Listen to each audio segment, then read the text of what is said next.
Welcome to Life with Strings Attached. I'm your host, Jamie Gale. Today on Life with Strings Attached, we're joined by Joe Caruso of the Music Emporium in Lexington, Massachusetts. A shop that has become legendary for its thoughtful curation and deep respect for the guitar both as instrument and cultural icon. In this conversation, Joe and I explore the parallels between the artisan guitar movement and the craft traditions of furniture making, the balance between heritage and innovation in guitar design, and the importance of caring for the customer experience in retail. We'll talk about vintage instruments and their unique stories, the challenges of navigating resale value, and how community, passion, and relationships remain the true currency of the guitar world. I thoroughly enjoyed this conversation with Joe Caruso. I hope that you do as much as I did. Hi, Joe. It's good to see you. Welcome to Life with Strings Attached. Thanks for being on the show. Jamie, it's great to see you outside of a crowded trade show. Yeah, where right. we can hear each other. Yeah, right? Yeah. Watching each other's lips, trying to make sure we got the right words. It's like, we learned all of that in the bar scene when we were younger, screaming over a bad band in the corner. So, or worse. I was never any good at that. I am hopeless in a loud, crowded room. I have to desperately focus on the person's face and see what they're saying. Sometimes at a dinner table, you'll see me kind of like just sitting like you this. Get great at pretending. Yeah. Right. You know exactly what to say to make the other person feel like you're totally listening to them and heard everything they said until they turn around and leave and like, what'd I say? Right. Yeah. I often, I do so much business with my wife there traveling with me. And sometimes she'll say something. They said, we talked about what? I had no idea. She picked it all up and I didn't know. Agreed to having who over to our house? Exactly. Yeah. Well, great. Yeah. So how are things there in New England? I mean, you're just outside of Boston, correct? Yeah. We're in historic Lexington, Massachusetts, birthplace of the American Revolution. And a fitting place to be during these times. Yes. So yes. We're always dealing with one revolution or another. So, but yeah, quiet town where you would never expect to find such a cool place like the Music Emporium. Shouldn't be here, but it is. Well, I agree, and it's that's some bold, shameless self-promotion there, and I love it though. I love the fact that but the thing is, it's true. You don't have to justify it. Mm-hmm. The Music Emporium truly is one of the greatest guitar shops in the world, and you're talking to a guy who's been in more than 600 guitar shops all over the world. And so Jamie, that's high praise indeed, and I appreciate you saying that. And yes, you do carry a little bit more weight than the guy off the street. So thank you for saying that. Yeah, and the thing is, it's been that for a very long time, and it's one of the reasons that I wanted to talk with you. We saw each other in Chicago a week or two ago. It wasn't very long ago at the Fretboard Summit, and a show that's growing and becoming more and more interesting, I think, and that's give some props to Jason and the folks over there at the Fretboard Journal and Fretboard Summit. Despite their best intentions, it's becoming something really popular. So yeah. So, but we ended up having a bit of a discussion, I think, standing around seeing some of Ray Kraut's most recent sort of incredible work that he's doing. Yeah. And you touched on a topic that I've been wanting to explore more. I don't know that you realize you touched on it, but I heard a few things that you said in particular. And it reminded me of actually another New Englander. I don't know if do you know who Peter Korn is? He wrote this amazing book called Here it is, Why We Make Things and Why It Matters by Peter Korn. Oh, I've heard the title, but no, I haven't delved into it, but I love the premise. So Peter started what has become maybe the most important furniture making school in certainly the U.S., maybe in the world. And it's got a really long name. I'm really awful at remembering. It's a Center for American Craftsmanship or something of the sort. Excuse me, Peter. I'm so sorry. But great at furniture. Yeah, great at furniture making, but not at marketing. So, well, we discussed it because actually, our most public face, the Boutique Guitar Showcase, people get wrong all the time. People who've been in it for 10 years call it the Boutique Builders Show, the Boutique always some other iteration of it. I get it. We're known as the Guitar Emporium. Yeah, Right. yeah.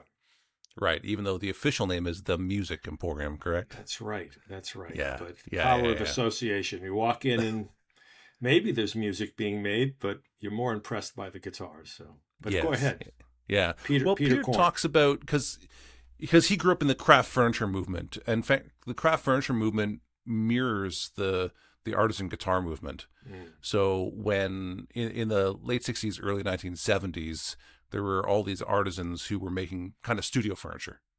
And so they were doing it more artistically, more custom. They were building some more Mm, character of mm, mm. themselves into it, very high quality.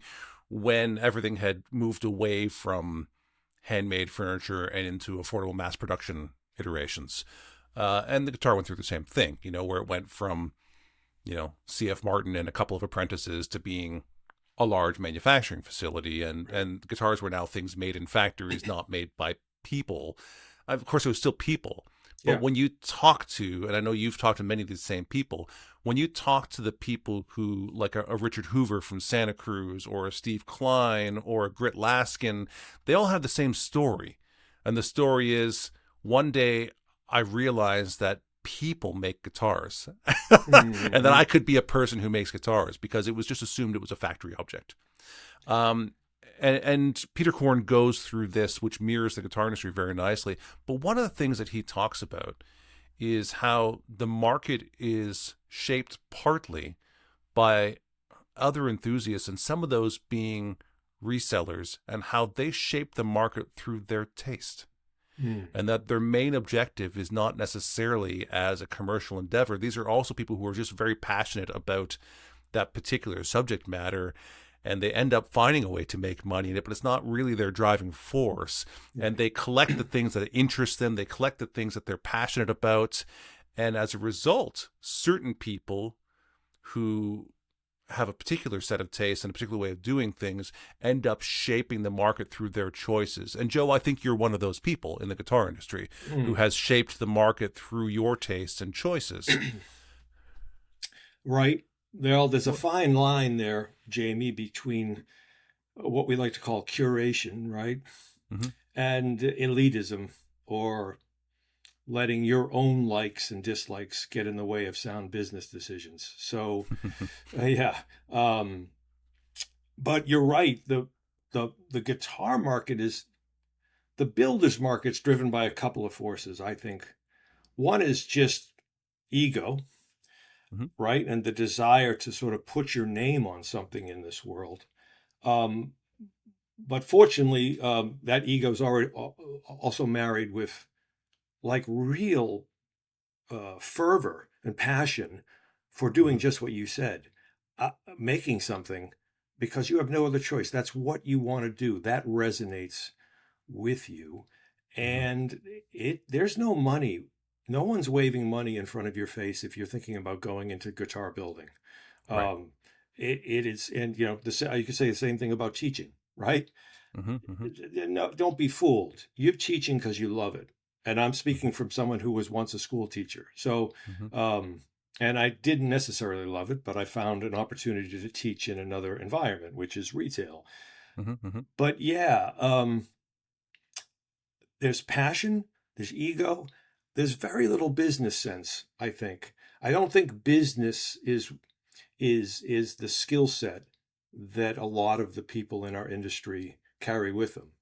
Mm-hmm. And you can see evidence of that. Great builders like Bill Collings, Mm-hmm. maniacal in his search for perfection in the guitar, but Mm-hmm. making great business decisions. No, needed someone to kind of tamp him down, bring him down to earth, corral those strong intentions to just do anything at all costs, right? Mm-hmm. Mm-hmm. And then I think that the guitar world is littered with folks that just didn't know how to partner with the right people, and they're super talented, but they're making poor business decisions, which is ultimately going to be the demise of their brand. Mm-hmm. Um, and we're doing the same thing. So we were the music emporium, right? And Mm-hmm. that whole word connotes we're celebrating music at large. And when there was a time when we carried everything. We Mm-hmm. weren't a full Mm-hmm. line music store, but we carried everything related to folk music because that's when the store began. That Mm-hmm. meant, you know, handbells and jaw harps and uh, you know, tin whistles and Yeah, yeah, bodhrans and everything. Okay, yeah, yeah. so that kind of retail's gone, right? Mm-hmm. Mm-hmm. No one does that. Right. So what we ended up doing is narrowing our focus to the things we loved. Much, you know, Mm-hmm. like you're referencing Peter, who is just like, this is what I love, and this is what I want to devote my passions to. So that's a form of curation, right? We're not consciously curating, but because we have standards Mm-hmm. and beliefs in what our industry should look like and what people should build, we're Mm-hmm. going to start attracting those people and eschewing those who don't quite subscribe to our ethos, which can Mm-hmm. be off-putting, right? And can disappoint a lot of people. It can, but I would like to clarify a couple of terms for a Mm-hmm. second. So, Mm-hmm. curation is a term that is thrown around a lot. Curated Mm-hmm. selection these days. It Mm-hmm. became very popular, much Right. to my chagrin, shortly after I started using it. Not to say that I had anything to do with that, just timing wise. You know, same thing happened when I named my daughter. We named her Madison. We didn't know any Madisons, but it's a name of her generation. There's a Yeah. ton of Madisons. Yeah. Something was in the air, and so, Right. anyways, before I. Before I went to use the term curator, which I know could be potentially pretentious or Yeah. seen as pretentious, Right. I looked up the definition to say, what does this really mean? And I have an Mm-hmm. idea. And to curate, according to the Oxford Dictionary, is to care for. And it's not just to care for the object, it's to care for the space and the experience as well. Absolutely. And when I I read that, I love thought, that. no, well, that's exactly what I do. Yes, I Yeah. care for the object, the space, and the experience. Okay, I am curating. I am a curator. Yeah. Okay. And so, when you simply identify the discriminating nature of curation, meaning you have to say this fits the vision, this doesn't fit the vision, that feels very exclusive and unfriendly. But when you reframe it as to care for the object, the experience, the Right. environment, well, that's a very caring environment. I mean, to be redundant, it's a very caring experience. And when I walk into the Music Emporium, it's very clear to me that it's an environment that somebody has built because they cared for it. They cared for the experience. They clearly care about which inventory choices they're making. They care about the staffing, the people who are working there, and in turn, the customers who enter there. And that is a properly curated environment. Most people use the term curation these days to try and elevate their price point, to say curation's exchangeable for fancy or expensive. Exactly. Well, first of all, I love the clarification you just offered about curation. I never looked it up. And Yeah. yes, it is a word that's bandied around in much the same way as the word bespoke has been. Yes. Yes. Uh, Yes. so I think I saw one. I was on the driving down the road and I saw a bespoke auto mechanic, and I'm like, okay, what. So you can either make shoes or you can service a car. It's all bespoke. But caring is absolutely what it's about. Mhm. It's not just sort of, I only like this. It's that, one, yeah, I care about our industry, Mhm. or learn to care about our industry, but I care about the brands we're carrying and the people who make them, right? I care deeply about the experience that people have. And, we can get into that, but I think you and I grew up in a time when the local music store was often staffed by or owned by the classic curmudgeonly old gentleman who, if you didn't look like you had money, he wasn't going to let you touch those guitars, and you end up feeling kind of small and Mhm. uncared for. It was Mhm. not a Mhm. friendly environment, and that may be sort of an overgeneralization, but I think as young guitar players, you know, we had there weren't a lot of places that at least I could go where I was Mhm. nurtured and Mhm. welcomed. And the first time I actually walked into the Music Emporium at 29 years old, desperately seeking some career path, Mm-hmm. I didn't even know the place existed. Their marketing was so low key, but I just happened to be stuck at a light. There they are. There's a shop there. I'm like, I'm going in there. It's a longer story, but the point of it was there was a guy who worked there named Eric Schoenberg, who I'm sure you know. Yeah, Um, yeah. and he was so welcoming to my Mm-hmm. questions. I had no intention to buy. I was a complete novice when it came to the craft of guitar, but I told him I was interested in learning how to build guitars. And he just started showing me stuff. He took out a book to show me. And I was like completely taken aback by that experience. And I Mm-hmm. learned a great deal from him as one of the three partners in the Music Emporium Mm-hmm. about that sort of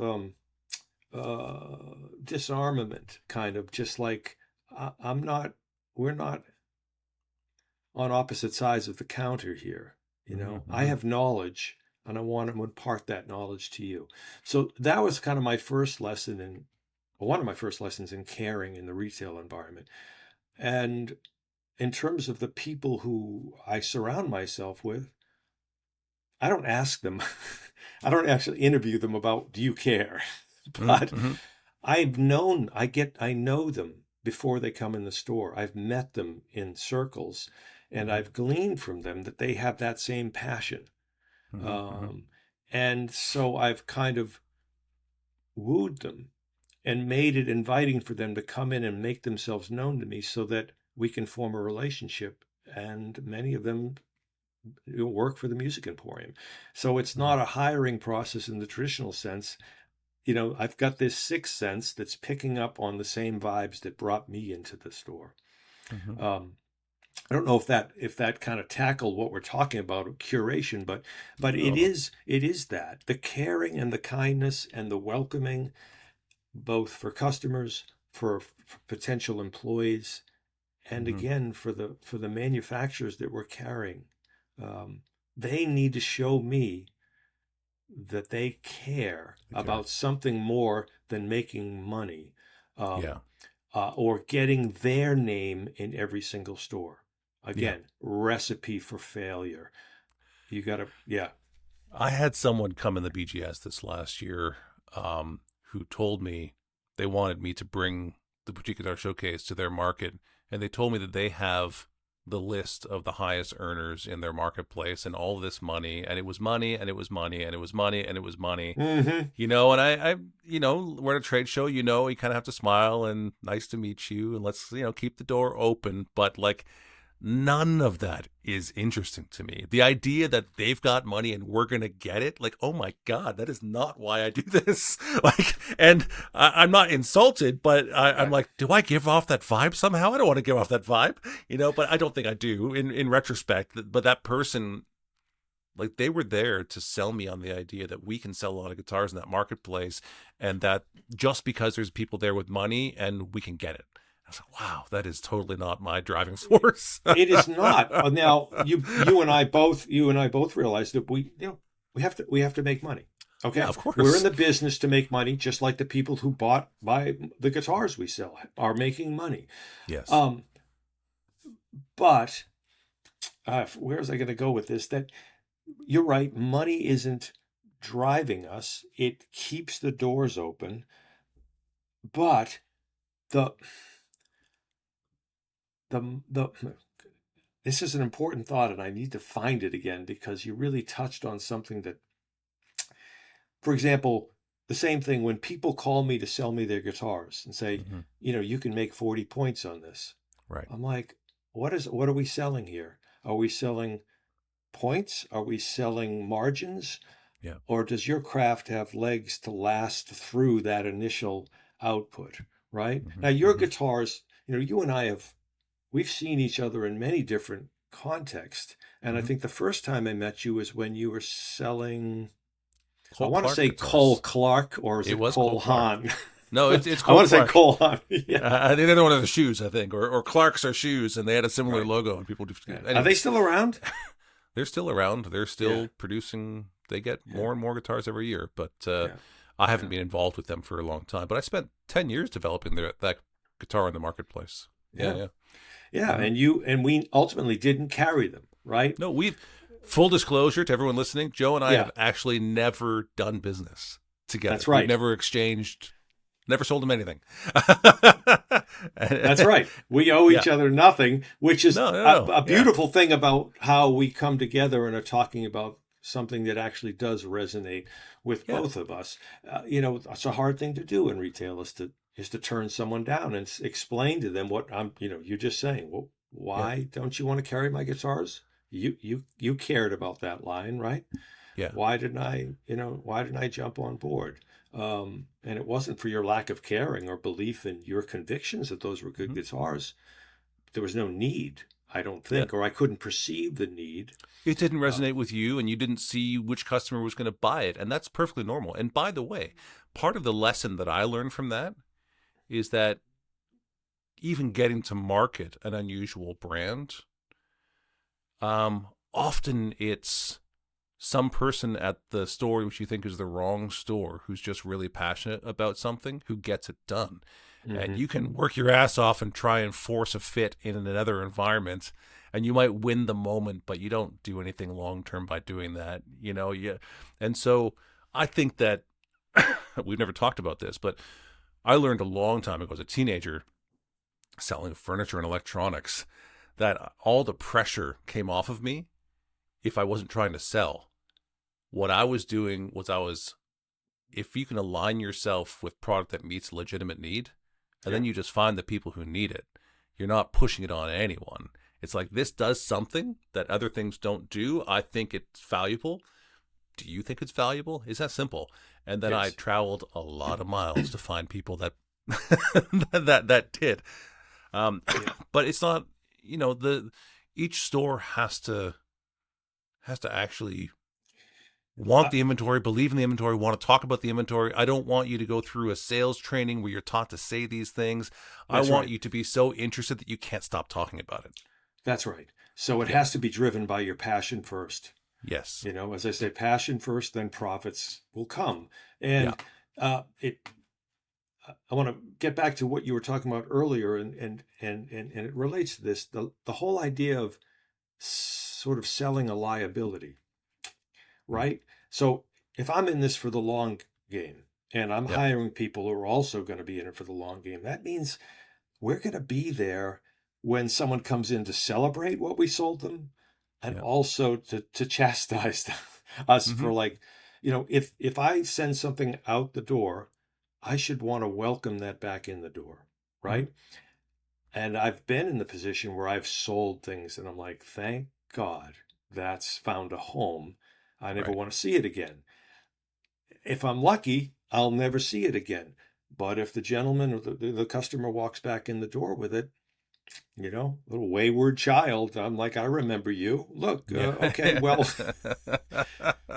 but there are a lot of wayward children out there, and there's a lot of guitars that shouldn't be sold, at least sold for the price tag they're being sold for. And if I do that and I engage in that business and see short term as like, I just need to make money here, Yeah. then I'm setting myself up for that guitar to come back in my store as a trade, or to sell back to me, or for Mm-hmm. someone to say, I bought this at $9,000, and took it to my other local music store, and they were going to give me two. How do Yeah. you explain that? Uh, do not want to be in that position. Mm-hmm. So, Mm-hmm. and I feel like that's part of kind of the success of my business and businesses like ours, that we're looking ahead, Mm-hmm. right? You talked about relationship. Yeah. Okay. I want to make a relationship with someone so they trust me. Am Mm-hmm. I going to burn that trust just to sell some dead wood that I made a mistake buying, or that I was Yeah. cajoled into buying from some hotshot guitar salesman like Jamie Gale? No, I Yeah. need to Yeah. make sure that this is a relationship that's going to continue, and that trust is going to continue. And I'm Mm-hmm. willing Mm-hmm. to I'm willing to eat crow if I sell something. I think we can talk about this brand because they're no longer in existence. But do you Mm-hmm. remember Tacoma? Yep. Tacoma guitars. They were good. They Mm-hmm. were different. I think George Gruen had something to do with the design. Yeah. Um, George designed it. Yep. yeah, and we sold a lot of them back in the early days. But Yep. Fender bought them, Mm-hmm. and there was some finish issue. It Mm-hmm. was like the worst case of psoriasis I've ever seen on a guitar, and they were all coming back in. It was just like, what choice do we have, right? Fortunately, Fender owned them, so we could say, hey, Fender has the warranty, now send it to those guys. But it was kind of embarrassing, and I couldn't foresee that. But we're there to take care of that stuff and be there for once again, to be celebrated, and to be, held to the carpet to say, what did you sell me here? Yeah, well, I mean, let's take that one head on for a second, because you also sell vintage guitars. Yeah. And one of the key indicators when you're selling a vintage Fender guitar is, does this lacquer cracking match the period in which the lacquer is supposed to, did it crack vertically? Did it crack horizontally? What type of way did it crack? Because when you're innovating and when you're making new products and trying new things, you get the, let's call the benefit of the first mistakes. But thankfully, they have enough value built up in the marketplace that people actually value the finish checking, and now we try and recreate it hilariously somewhat. Isn't that crazy? Enough, you know? Yeah. And so, the fact that Tacoma had that finish issue also is not new in the guitar industry, that there should be finishes. I mean, I remember I did have a resale store for many years in the Toronto area, and I remember having a few conversations. One, here's a 60s SG, the headstock's being fixed. Like, oh, the headstock's being fixed. It's not. I said, find me a SG from this period that hasn't had the headstock fixed. Right. I mean, Jesus, that's just normal. Or Gretsch, where the bindings came off, or or all of the cloth in the electronics in the back went moldy and nasty. Yeah. That's just, it was modern technology. We didn't know that was going to happen 30 years later. We were just new space age plastic material. Look how easy it is to bind and bend and put on your guitar instead of heating up a pipe with maple or whatever. And that's part of innovation, is that you take a certain amount of risk of time will tell. We're taking the risk in a new line. We're doing the same thing. And we don't build them. Right. We don't make the guitars. It's not our handiwork, but we still have to make excuses when things go awry. And we have to be there. I mean, the whole relicking thing is fascinating, and that gets into something else, Jamie, about what are people looking for in a musical instrument.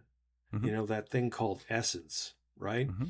And essence is it exists in a real vintage guitar. Who owned it? What did they play? Where did they play it? How many times has it passed on? Was it sitting under a bed? Did it belong to someone famous? But that comes with a price tag, right? We pay a lot for the essence of something, right? 5-6 figures. Can we kind of give it the allure of essence by relicking it? That it's sort of lived in. We see that in furniture as well. And I don't know, that whole trend of like, well, antiques cost a lot, but we can make something look old and do it for half the price or less. So people want a story, and they want that sort of evidence of time having passed in the objects they buy. And they're willing to pay, in Fender's case, the relicking stuff, they're willing to pay a lot for that. It's an art form in and of itself. I think you would agree that how do you properly age something? Yeah. So it doesn't just look cheap and weird. It has to occur naturally. And if you've been exposed to enough vintage instruments, you know what looks right and what doesn't. Yes. But that's just empirical knowledge gathered over time. Like it's not necessarily a recipe, but it's interesting you bring that up, and I'm blanking on the term now, the provenance.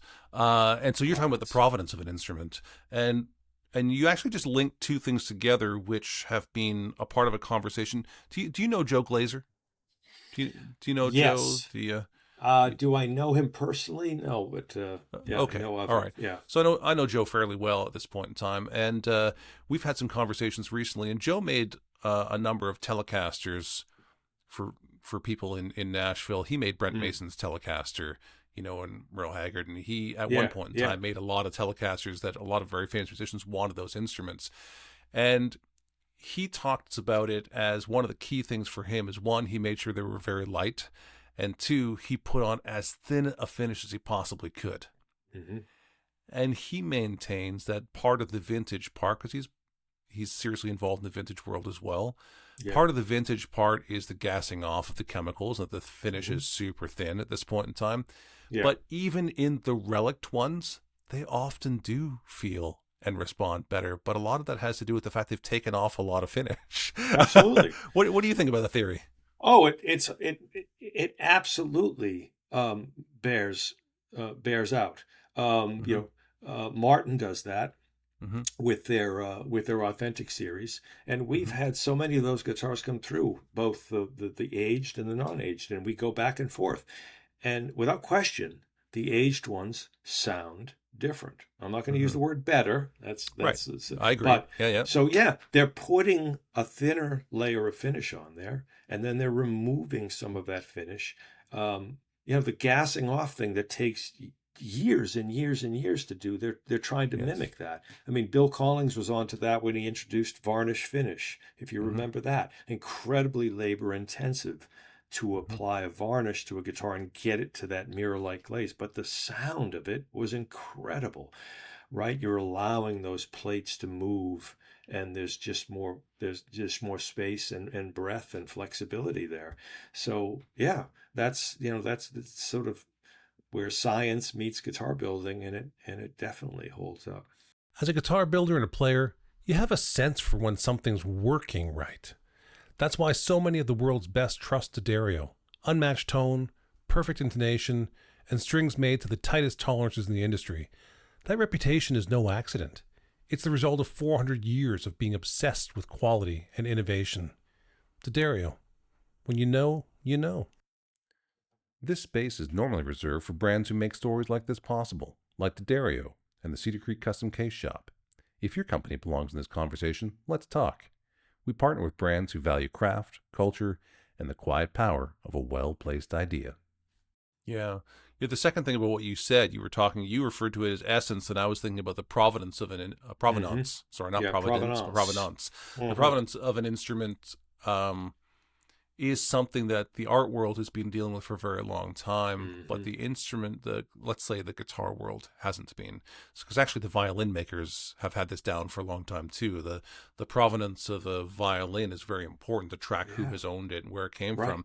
And so here's a little plug for our friend Joe. But Joe created something called Gear Check that they've released, and Gear Check is basically about provenance. It's blockchain technology. Oh, interesting.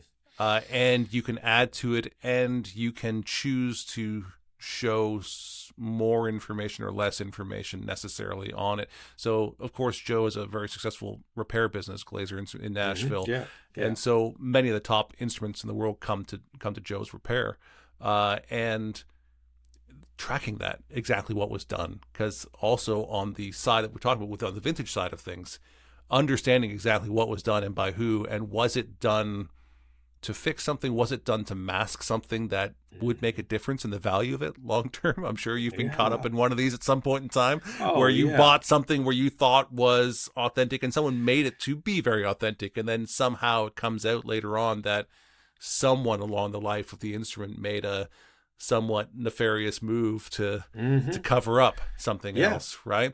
Right. So establishing provenance, and that's an interesting part of it. It's a critical part of it, and it's not something that we necessarily love, right? It's always open to someone else's interpretation. I mean, I think I've got a couple of guys at my shop who are very, very skilled and very knowledgeable. One in particular has almost like a photographic memory and has been handling guitars since he was a kid, and he knows the most minute aspect of guitars and has an eye where he can suss out, forgery and falseness.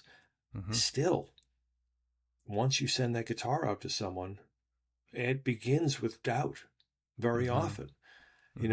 Either it's so clean, how could it be this clean, or just that sort of, I spent a lot of money, I need to get a second opinion. Now, Joe Glazer's in the business of offering second opinions. It's a dangerous place to be. And a part of that, one of my sort of pet peeves in this industry is where the ego of the guitar repairman gets in the way of sound, reputable business, and we can talk Mm-hmm. about that. But we're getting at the relationship between the Mm-hmm. customer and his luthier, or Mm-hmm. Lutherans, as someone sometimes says. Lutherans. That's People interesting. use, Yeah. well, people use the my Luther, my luthier, my Lutheran. People who bandy that word around, but don't actually know what it means. Um, Yeah. but it's something that a lot of people like to put their sign out and say, "I'm a luthier," and Yeah. therefore I have a lot of power, I have a lot of knowledge, and I know more than you. Mm-hmm. Um, and so we're getting at that old school dynamic that used to exist in retail, where it was sort of retailer knows everything, customer doesn't know anything. I'm Mm-hmm. God, you're my disciple, and I'm going to basically wield that power over you. Hmm. So I'm not saying Joe Glazer's in that class, but I think the Mm-hmm. repair industry and people who are repairmen, whether they work for a retail store or on their own, Mm-hmm. can suffer from that and want to have that sort of I know more than you mentality, which we Mm-hmm. do a lot of work to dispel. You know, trust us, Mm-hmm. not your luthier. Mm-hmm. Um, but if you want to get into the provenance of things, you know, in the art world, as you're well aware, there's tons of forgeries made Mm-hmm. better than the original. It's Mm-hmm. Mm-hmm. amazing what they can do. And the Yeah. same in the guitar world. When the figures start to get into the hundreds of thousands of dollars, you're inviting people with a Right. sort of criminal intent to sort of get Yeah. involved, Yeah. to think, well, there's Yeah. money to be made here. And there's a Yes. lot of people with more money than sense, or Mm-hmm. knowledge, I should say.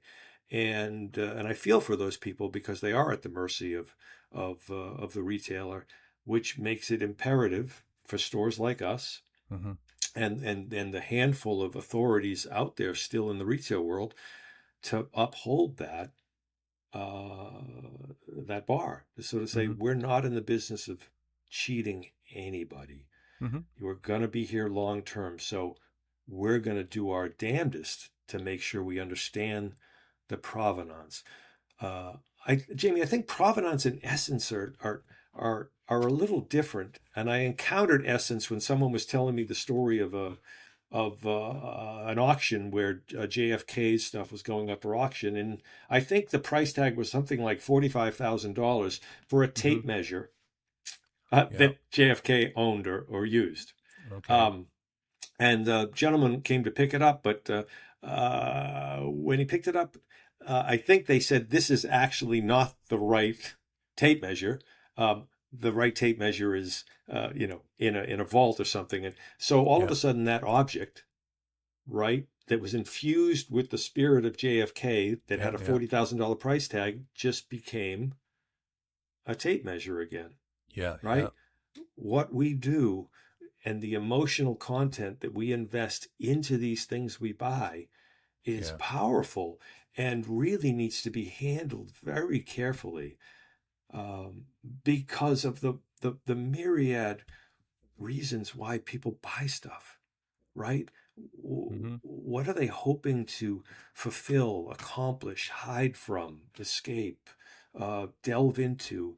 What happened in their day earlier that they're trying to overcome, or their life, or Mm-hmm. retailing is I think laden with all these responsibilities to protect people from their worst impulses, Mm-hmm. Mm-hmm. and also to sort of make them feel good about the experience, as you touched on earlier, and the Yeah. essence of the thing they're buying, and ultimately what it can provide for them. It's Mm-hmm. not a cure-all, right? It's not a panacea. It's just a thing.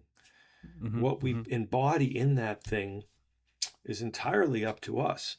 But a price tag doesn't necessarily convey that essence. It's a reflection of it, Right. and it's sort of honoring that essence, and it's Mm-hmm. also adhering to market forces that say it should be this much money. But Mm-hmm. in the end, you're going to go home with that, Mm-hmm. Mm-hmm. hang it up. It's a thing again. Is your life changed? You know, is that going to carry you through? Is it going to somehow complete you? It could, but the important thing is is it the very thing that you thought it was when you bought it? And yes, as a retailer, that's our responsibility. I don't want anyone Mhm. coming back saying what you sold is not the real tape measure, it's the fake. Yeah. So therefore we need to undo this, and you've broken a promise. And so Yeah. yeah, it's just that aspect of retailing that you never thought, that's not why you went into it. You just want to sell No. musical instruments. Well, yeah, but your stakes have gotten higher and higher because presumably, when you were selling jaw harps and tin whistles, the values weren't the same, right? That's right. And so the consequences of making a bad choice, that person, if they're unhappy with their tin whistle, might not ever even tell you. That just doesn't get used or gets thrown out, right? That's But right. when you pass a threshold at a certain point in time where this is worthy of a conversation. Yes. I haven't seen any collectible tin whistles out there, but who knows? Everything. Yeah. The oldest found instrument in the world is a whistle. It's a barebone whistle from Yeah, fascinating. Yeah. and It was an so accident. well, it had very specific amount of holes in it. It's Did it? unlikely that it was an accident, Yeah. but The first one was. Yeah. the first one was.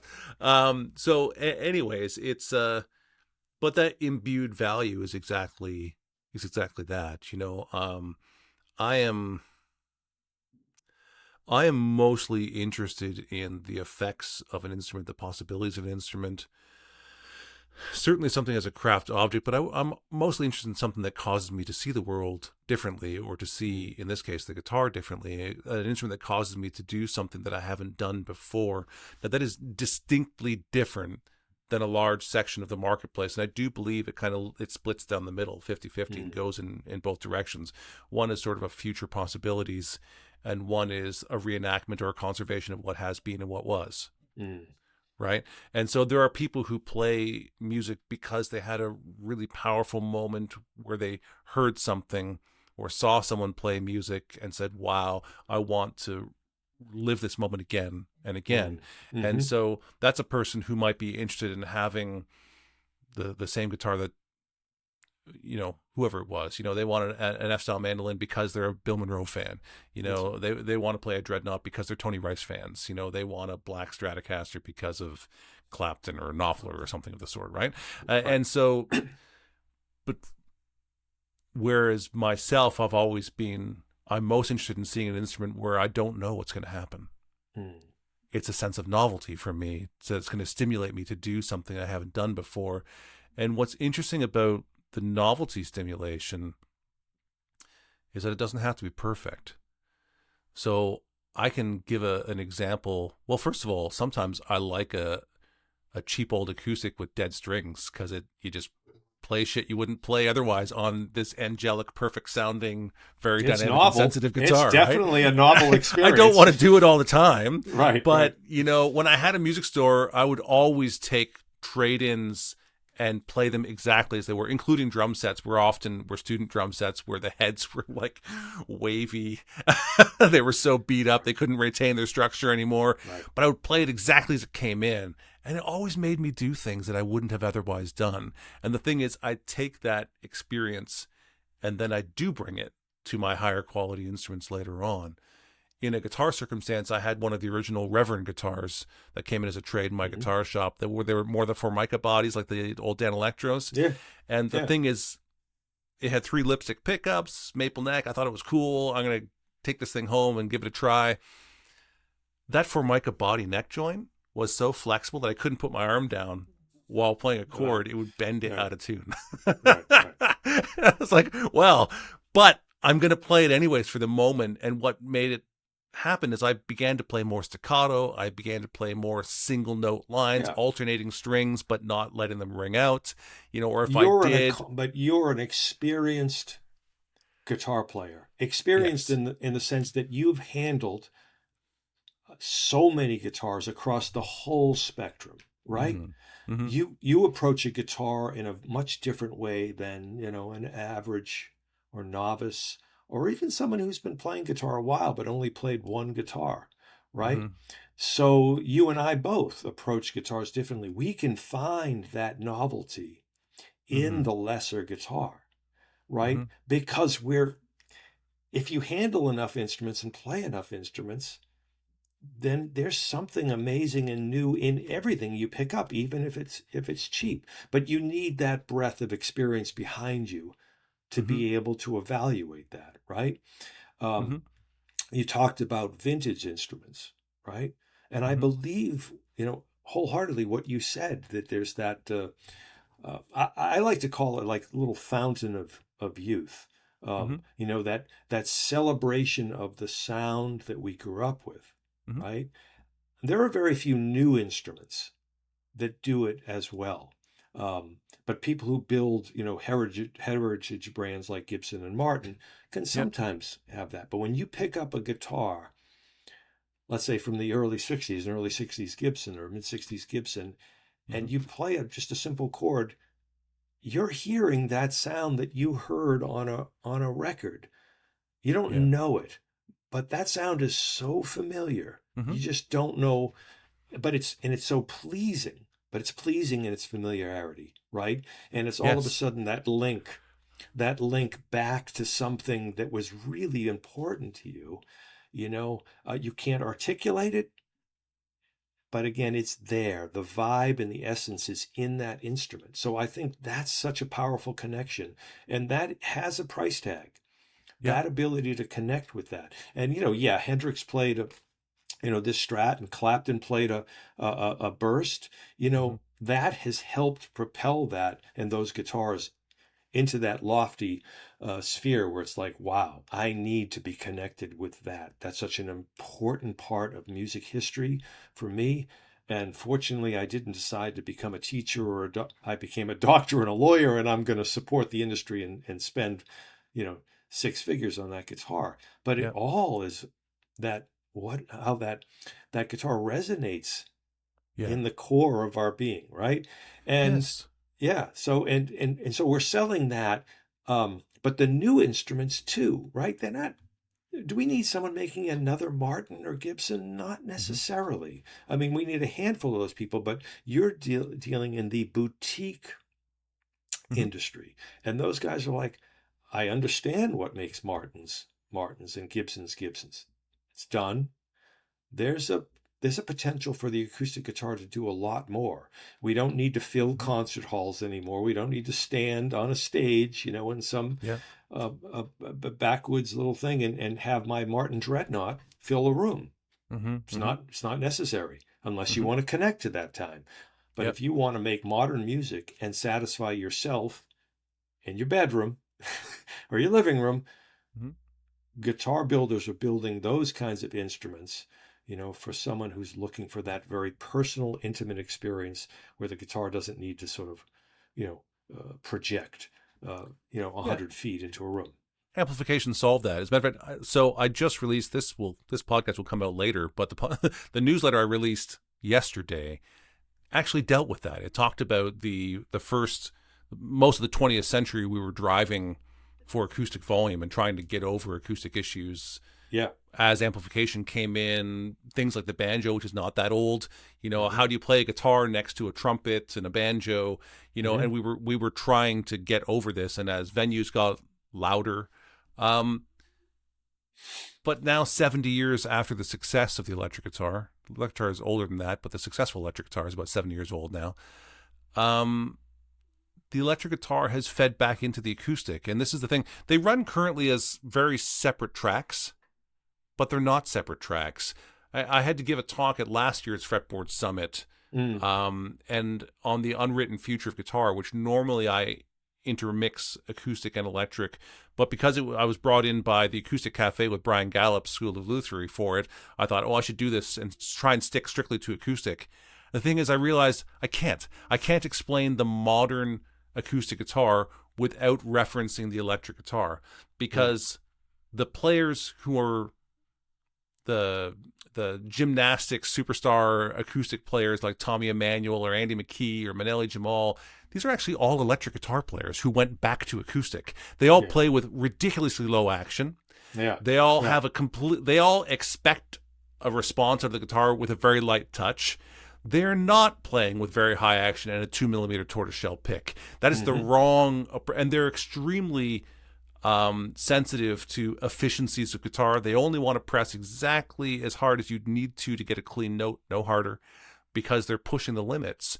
And this, you can't explain this without the electric guitar being interwoven with the acoustic guitar. And it's where we've arrived today. And so right now, the cutting edge of acoustic guitar design actually is about low input instruments, where it responds almost when you just say its name. you don't have Super to do responsive. it. You know, the ones where you can actually press the top and see it kind of flex in, right? It's just like, you know, you think this thing is just going to blow apart. The builders have gotten so close to that line of how light can we build this without it. Yeah, minimum input, maximum amplitude. You know, is what you're looking for. The classical world has been seeking that, and a lot of the best classical builders today are just building instruments that, you know, there was no concept of a classical guitar doing that, but also the players are demanding it. As you said, these players are asking for an instrument to do something else than a D28. Right. That's not going to serve their needs, you know, and only they and their skill level understand how to play a guitar with that kind of low action, right? Just as they could pick up a $200 guitar and know exactly what to do with it to get the best sound out of it, right? They understand, and I've tried to convey that to customers too. Part of the fun thing, the challenge, is understanding how a guitar wants to be played. It has nothing to do with how you want to play that guitar. Exactly. Right? So you have to understand, what does this guitar demand of me? You know? And if I'm a good enough player and a good enough listener, I can figure that out. Not immediately. It takes a little bit of time. Guitars have strength in certain registers, right? They come to life with a capo on the 5th fret, maybe, or, you know, they've got a note above the 12th fret that's just louder than any other, but you discover that. So you start to learn, this guitar is going to serve me in this way. But to sort of say, I'm going to get one guitar and I'm going to continue to play the way I've always played, and that guitar damn well better do what I want it to do. It's completely unrealistic. We don't live in that day anymore, you know, and that's, you know, we can get into this, but talk about, like, why do people have so many guitars, right? And also, why are we struggling as retailers to make people happy with that one guitar when they bring so many misconceptions and so many bad habits to their playing experience, and so short an attention span to not understand that. I mean, in my store anyway, Jamie, you know, I'm not selling anything bad. There's nothing wrong with anything I sell. The only thing that goes awry is when the wrong player meets up with the wrong guitar. So, you know, even a Taylor Academy at $600-700, I think is an amazing guitar. If you know how to approach it and know what the expectations are. Right? Just like a relationship. I know what the expectations are, so I'm not going to be disappointed. I'm just going to be challenged to figure out, how can I better get along with this person or this musical instrument? It's asking me to do something. And I love that approach, because it just frees us of, like, this is not something that's going to immediately satisfy every part of my being, right? This is a journey I'm going to take, and I'm going to do it with an open mind, present, and just bring myself back to those first days when I first started playing guitar and say, this is a guitar, it's music. What is it, you know, what is it asking of me? So, that's great. And I agree with you 100%. And you can see it. You can see when someone picks up a guitar, whether they are attempting to get to know that guitar or whether they're trying to download themselves onto the instrument and, you know, expect it to, does this do me or not? And a bad guitar doesn't do me, you know, and versus getting to know it, understanding, you know, when I pick up a guitar, and I'm sure you're much the same way, I don't even play a chord at first. Like I one note, usually the A string, like Let's listen to this for a second. Okay, it said something. Now I've listened, and it's my turn to say something, to respond. Mm-hmm. And then you hear how it talks back to you, and then you choose the next note. And that's all musical instruments are that. It's the impetus, it's the kinetic energy to get it moving, and then it's the listening to what happens. And then you make a choice. You make a choice about what you're going to say next. And it's this cycle. And that's the best way to approach any musical instrument, is to get to know it. Right. And, it's a dialogue. You yeah. know, just like when you get together with a friend to play music, it's not, I'm just going to play over, I'm going to say whatever I want to say. And Right. You make space for the other person to respond, and you're listening and responding, and you're having a conversation. So, no, I agree. Like when I pick up a guitar, like oftentimes when someone brings me a guitar, either a luthier or a guitar I haven't ever experienced before, the first thing I do is just kind of, you got to look at it, right? Mm-hmm. You got to study and look inside and outside. How does this whole thing come together, right? Mm-hmm. Does the person who built this, are they proud of what they built enough so that joints are solid and clean and the lines are true, and is there glue squeeze out, is everything line up? And then you can just kind of tap it, right? Mm-hmm. Mm-hmm. I remember I used to watch TJ Thompson evaluate a Martin, and he would do this thing where he would hit a string of harmonics at the 12th fret, right? And then he would rub his hand, kind of hold his hand around the top to feel where that top was moving, right? Yeah, yeah. So on one hand, he was really impressing me with this mystical kind of, it made him seem like he was like Obi-Wan Kenobi, but I knew what he was trying to do, right? It's a little bit of showmanship, but it's also like, you can learn a lot about a guitar by just that. Tapping the top, tapping the back, hitting a note, and seeing what's the energy of this instrument, right? Mm-hmm. It's not mystical. Guitars are, right, packed with energy. You're going to release that energy. And I think I think both you and I appreciate the magic and the mysticism that goes along with these great instruments. Sometimes you don't know why a guitar is doing what it's doing. I'm thinking of like old, early 30s Gibsons that have no reason for still being together today. Gibson had no idea how to build flat top guitars then. It was all a guess. And you pick up this guitar and go, there's this guitar should not still be together. It's just, and then you play it and but don't ever try to do that. Don't try to mimic that. That's one of those just beautiful mistakes that somehow is just on the edge. But once again, the energy in that guitar, understanding what to do with it. You're not going to play bluegrass on that. You're not going to play rock and roll. You're going to just caress that thing and allow it to say what it needs to say. Talking about that just makes me love what I'm doing even more, right? And you want to convey that.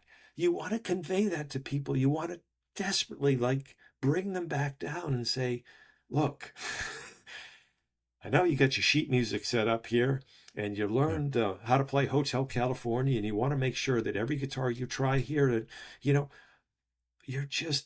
really missing out on a wonderful experience. You want the familiar, right? I think that's sometimes what people want. I just want to, I want to hear what I've always heard, or I've heard, I don't know. I think that's likely of your customers. It's not everyone's customer. No, you're right. At every retail store, we all know those kinds of shoppers, those kinds of consumers. They exist, and maybe not in your sphere. They exist in mine also. And so when I curate a show, I'm actually trying to encapsulate all of what is happening within guitar, if possible. So I have brands and have worked with people who I think are making instruments that appeal to the golden years impulse, the things were better when impulse, and I want to conserve that and I want to reenact that. So but there's also the futurist impulse that says, I want to be different than my forefathers. I want to create something new. I'm interested in novelty. I want to be inspired. I want to be stimulated by you have a white pepper ice cream on your menu? Oh, I'm going to try that. Right. And Yeah. there's that in the guitar also, right? There's going places that you haven't gone before. That's a different impulse. And our cultures are, at least in the West, are about 50-50. Now, the bulk of the center responds to both sides of it, but it is literally what we call conservatives and liberals as far as politically speaking is concerned. There's the impulse to conserve and, let's go back, let's make it great again. We've heard that familiar, right? And then there's the impulse to sort of move ahead. And in your country, it is so explicitly clear because you literally elect presidents and you flip between a bold new future. Let's instill some hope. Let's live together in peace and harmony. We're going to go do these things. We're going to invest in this, this, and this. And then there's the impulse to say it was better before. And that's the conservative nature. And so the German philosopher Hegel identified this as a thesis generating its own antithesis. And so, but ultimately, we settle on a synthesis. And that's the feeling of 2 steps forward and 1 step back, which is why we're not still debating whether or not people of different skin colors should share water fountains and sidewalks. That's ridiculous to us. We have moved forward. But there's this thing between throwing too much away, throwing out the baby with the bathwater, and total liberation, because total liberation equals chaos. That's right. And total conservation means stagnatism. It's like swamp water and just everything starts to deteriorate. And so there's this healthy tension that exists in democracies between those who want to liberate and those who want to conserve. And the conservatives do move forward, but you have to convince them it's worth conserving. And they will adopt the new ideas into the culture. And so understanding this as a human impulse in general, I observe the same thing in the guitar market, and I identify pretty quickly as to whether I'm talking to someone who wants to conserve and reenact and relive a moment, or whether I'm talking to somebody who needs stimulus and novelty. And so I have to have both. Yeah, I think you've just packed so much into and into the guitar world and the political world and the philosophical world, and there's always been that pull of like, I just want to celebrate the past. That was the best, and there's no reason to go and look to the future, right? It's just like everything was done. 30s Martins, that's it. And there are these other guys who are just like, I've done that, seen that. There's a future. There's a possibility for other experiences. You just have to trust me and follow me and open up your mind to the fact that it doesn't have to be the way it was. But the democracy aspect of it, right? A customer of mine once said that guitar is the most democratic of instruments. Okay. Because anybody can pick up a guitar. There's no real proper way to approach it. There's no real price tag that you can get a guitar for $100 these days, right? And it just allows anyone who just ever thought they wanted to be musical to pick that thing up and learn a chord and strum it and go, oh my God, that was so wonderful and easy. And now I'm cool, and now I'm accepted, and now I'm just part of the great culture that brought this thing forth. So but you were talking about I think sort of, I forget what you said, liberal or like liberal and conservative. But people want to do something different and break away from the forms that were done. Well, you can do a lot to just be different, right? And then you have a guitar-shaped object. Yes. Right? Hey, it's amazing. A lot of artistry here. Has no sound, right? It's just dead. It's dead. You've thought this thing so thoroughly through that you've basically ripped the sound out of it. You don't understand the basics, right? It's like poetry. Like, you read William Carlos Williams and you think, oh, it's kind of free verse. He's just writing about chickens in a barnyard and a red wheelbarrow. I can do that. Anybody can do that. Here you go. Here's my poem. Okay, no, no, that's not. He wrote, couplets and sonnets, and he understood form. He Hmm. understood Hmm. how to rhyme, Hmm. right? He understood structure, and from there, you can write. So much depends on you know, a red wheelbarrow. Hmm. Then Hmm. there's a master at work. But if you Yeah. don't understand what X bracing is and why Martins sound the way they do, I feel like you're less capable of making an instrument that's both an embodiment of that, does exactly what that thing does, but takes Hmm. it to the futuristic level and just breathe on it and it comes to life, right? Yeah. So you and I met at the summit Yeah. at talking to Raymond Kraut, Yes. right? Hmm. Who's a I can't think of a better example of a builder Yeah. who understands first and foremost tone, Hmm. Hmm. acoustic properties, Hmm. sensitivity, musicality, and yet is driven to completely like reshape what a guitar is supposed to look like. Where is that sound hole? What can you do with the sound hole, in terms of artistry without compromising the sound of the instrument? First and foremost, it's a Yeah. musical instrument. Yes. Second, it's an opportunity to exercise my artistic sensibilities Hmm. and Hmm. and just sort of Picasso, just sort of putting eyes and mouths in different places. It's just like, is that, are you still concerned with the wholeness of it, right? And Raymond Yeah. has, he studied with Irvin and understands. He had an innate ability Yeah. to sort of capture that sound, and now he's driven by other artistic pulls. It's Hmm. beautiful to watch and behold. And yeah, his guitars have a very steep price tag, but I Hmm. don't know anyone else who could be doing that. And It so, yeah. it's it's I came up with a new term, I think, Mm, to let me hear it. describe this, which is interesting because I know lots of people who go right off there, very liberal action, and they move Yeah, off into potential chaos. They sort of untether themselves from history, that's right. and Yeah. and maybe they will land, maybe they won't, right? But Ray is experimenting while conforming, and I refer to this as being conformable. It's a very conformable chair. Yeah. Okay. Yeah, yeah. And I don't mean that as an insult.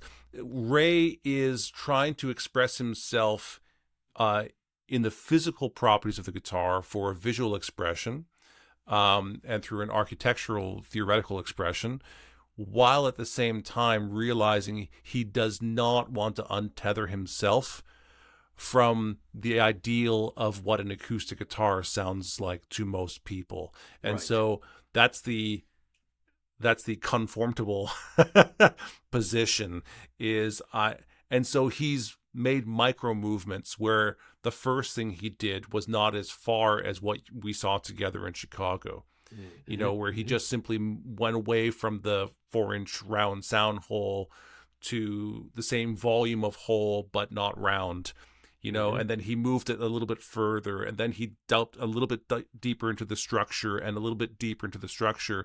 And if he hit a point where he felt he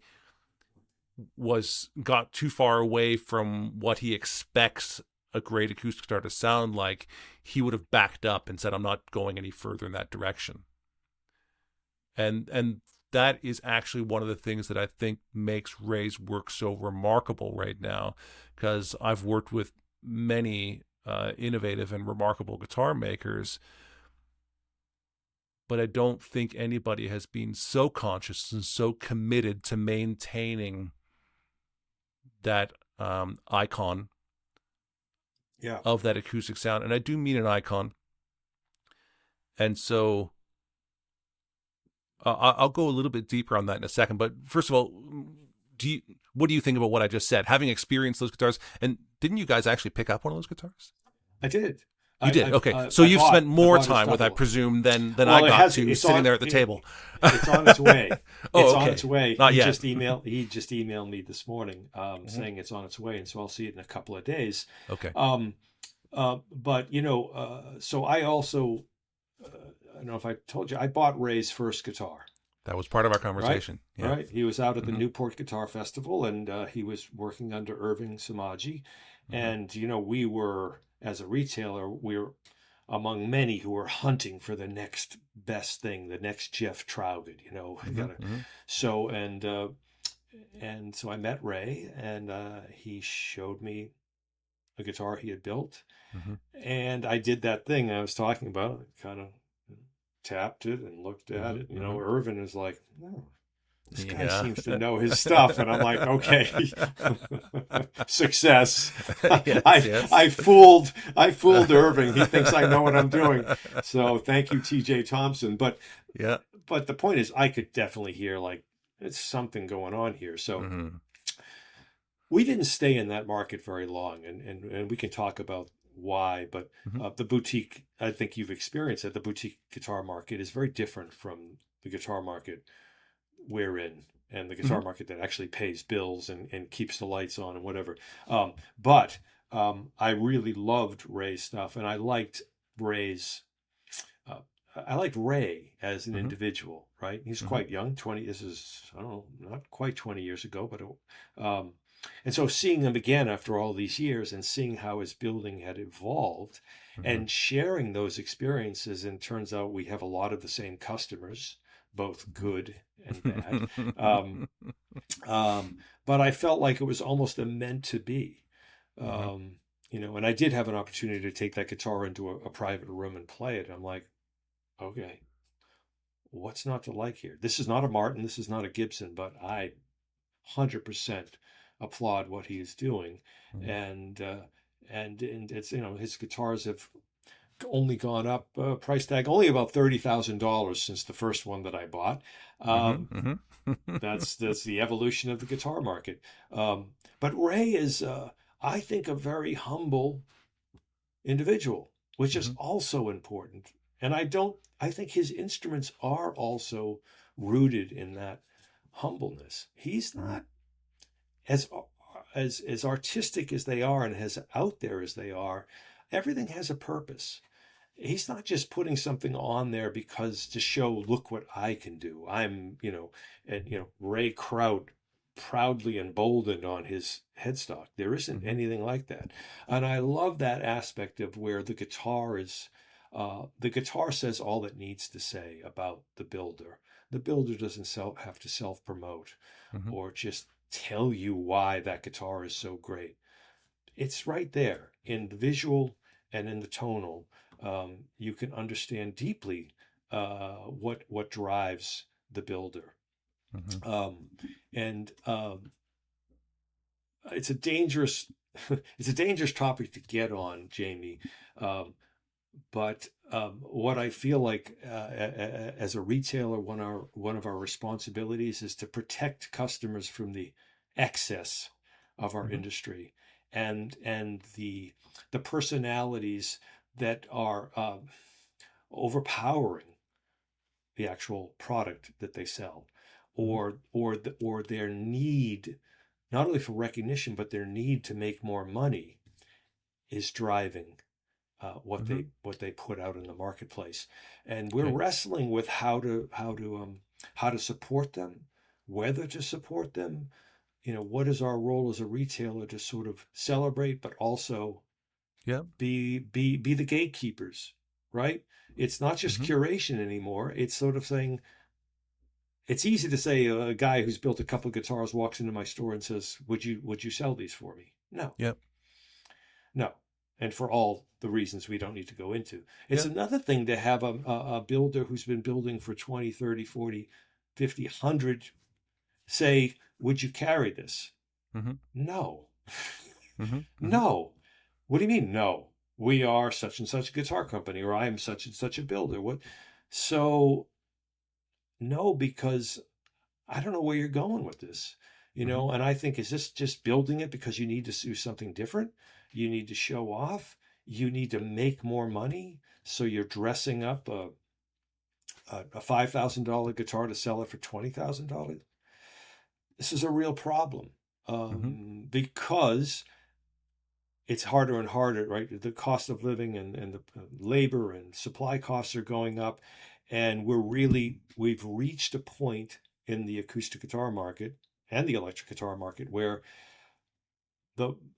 it's getting harder and harder to justify those necessary price increases, Mm-hmm. I mean, a Collings D2H went from $3,000 or $2,800 when I first started 30 years ago, Mm-hmm. to $6,500. Okay. That's not huge in 30 years, but there's a great deal of psychological difference between a $6,000-$7,000 guitar and a $3,000 guitar, But going beyond that, going into the $12, $15, $20, $30,000 for ostensibly a small factory made guitar. Yeah. How do we justify that? What are you selling?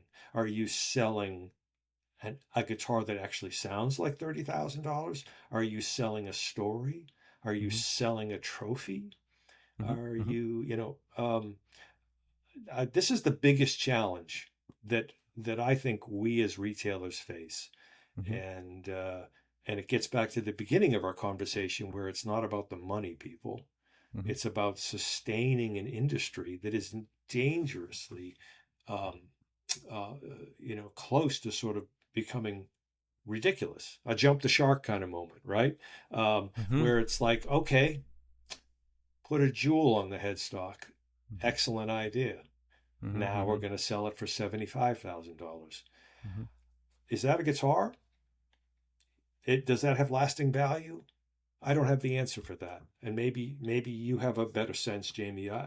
But I don't think It that's does to someone.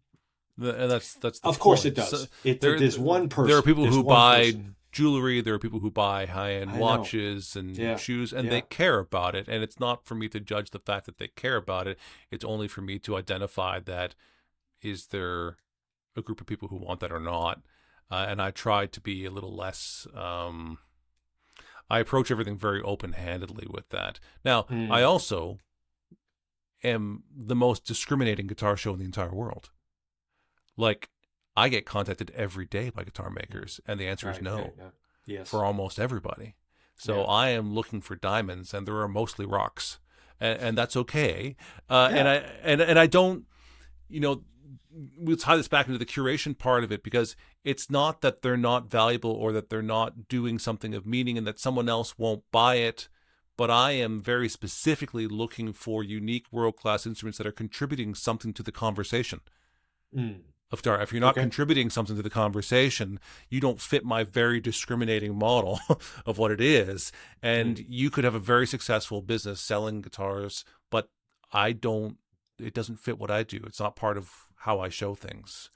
So this is great that we're talking about this, because you can possibly help me learn to justify that trend in the market.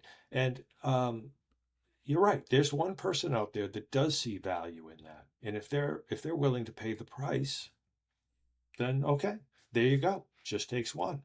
I guess my concern, and we've talked about this, is what if that person wants to sell it again? Mm-hmm.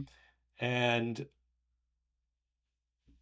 the essence of that new guitar lies in the first transaction.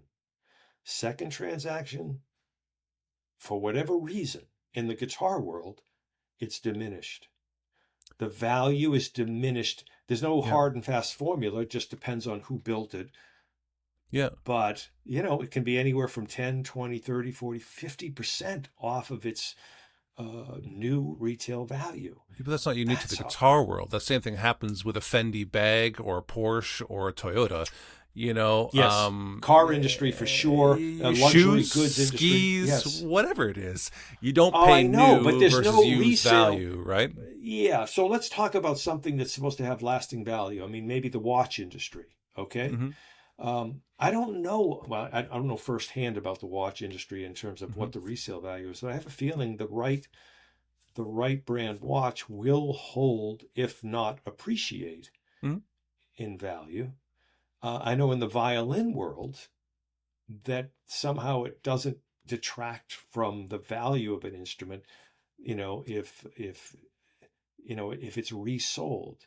I Mm-hmm. feel like something about the guitar industry, both in terms of condition of the instrument in which Mm-hmm. it's sold, and also the Mm-hmm. fact that it's someone else doesn't want it. Yeah. This thing that's supposed to be very coveted and Yeah. exalted is now not wanted by someone, and Well, so therefore, yeah, it's go time and it's correct market. So you can take a Maybach Mercedes most expensive car hmm and you will get very high dollars for it on the used marketplace, but not if you drop it yes, at the Ford dealership, true, excellent right? point. And Yeah, so you have to be able to put it to someone who actually has access to that marketplace and who they are. yes, And so the right product in the wrong hands can still oh equal yeah, nothing. And yeah. the vintage market thrives on knowledgeable people buying things from ignorant people for a hmm very long time. People from all over the world, rented cars and drove around to different guitar shops hoping to find somebody who didn't know what the hell they had. Still happens today in Still a in a happens in a today, right? very big national chain store that we know of. Yeah, Yeah, yeah, and yeah. so that's one thing. Um, the other side of this is again understanding: are you trying to conserve? So let me. It's going to take me a second here, but I think it'll be worth it. So this unwritten future guitar that I speak on, and I teach in guitar making schools as well, universities. It's it shows the guitar as the people's instrument. Since 1850 with Antonio Torres to today, to 1950, the first 100 years, there are 10 or 12 iterations that you probably sell in your store hmm in the first 100 years, right? Yeah, The classical, the flamenco, the arch top, the amplified arch top, the Hawaiian guitar, the Weissenborn, the pedal steel, the lap steel, the electric guitar, the electric bass guitar, all of these instruments, were designed in the first 100 years, and it didn't stop after that. There's a certain period where we think it did, but of course it didn't. We have lots of instruments that were introduced in the 1960s, the 1970s, the yeah. 1980s that are still being sold, but they all have a different arc of acceptance. And they also, each one of those instruments goes through something we touched on earlier. When someone gets a new instrument in their hands, they play it and they have expectations. And so when the Les Paul was introduced, it was introduced to jazz players because Gibson was a jazz company. Mhm. And they basically made a rendering of a 175. They shrank it down, but made it solid, which is why it's so Yep. bloody awkward. It doesn't balance properly, No, because it's just a heavy as rendering hell. of a Yeah. different design that was better considered, and the jazz players played it and said, well, it doesn't sound like a jazz guitar. It doesn't feel like a jazz guitar. It doesn't play like a jazz guitar. It doesn't play the songs of the jazz book. There's been an established culture, and you play those licks, and it sounds right or doesn't sound right. Right. And as a result, they said, this is not a good guitar. And the guitar was a commercial failure, the Les hmm Paul. The Yeah. first burst that ever sold for high dollars, right? The Butterfield, no, right? Butterfield, give me a second. Who is it? Bloomfield? Paul Bloomfield, Bloom. who Yeah, played yeah. in Butterfield. Thank you. Dan Earlywine owned that guitar, and Dan Earlywine traded that guitar with him. But Dan tells me that guitar hung in a music store in Michigan for 2 years. Yeah. Nobody wanted the damn thing. He would rent it every Right. once in a while, Right. And so what it took was young people making a style of music that did not yet exist. Because when the Butterfield Blues Band came around, Dan Earlywine saw him play a gold top Les Paul and went, oh, I want to play like Bloomfield. I'm going to go and get that Les Paul. And his had P90s, was a gold top, but this humbucker one is here. I'm going to buy it. Ironically, later on down the road, Bloomfield pestered him until they traded guitars. And that became this highly coveted, 59 Les Paul.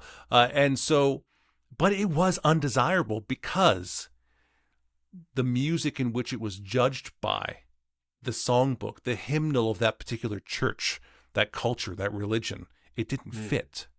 Right. And so a new instrument requires people to approach it and go, it doesn't do that thing, but it's making me do something I didn't otherwise do. And they lean into it. And that's what people like Clapton and Page and Bloomfield did. They leaned into the fact that this thing sustains a lot, and it overdrives amplifiers when nobody wanted overdriven amplifiers, right? And so the Les Jim Paul, Marshall the had something to humbucker, do with that as well. yeah, but he was trying to make a Fender that was affordable in England. It's a shitty Fender, right? Let's remember the intent. Yes. The humbucker, the Les Paul, and the Marshall are all technically 3 design failures. Yeah. That someone leaned into and said, this created something. So it's this unintended consequence, but inspired musicians. And then they make new music. And when enough of that new music is inspiring and builds a catalog, there's a new book of songs that are related to that.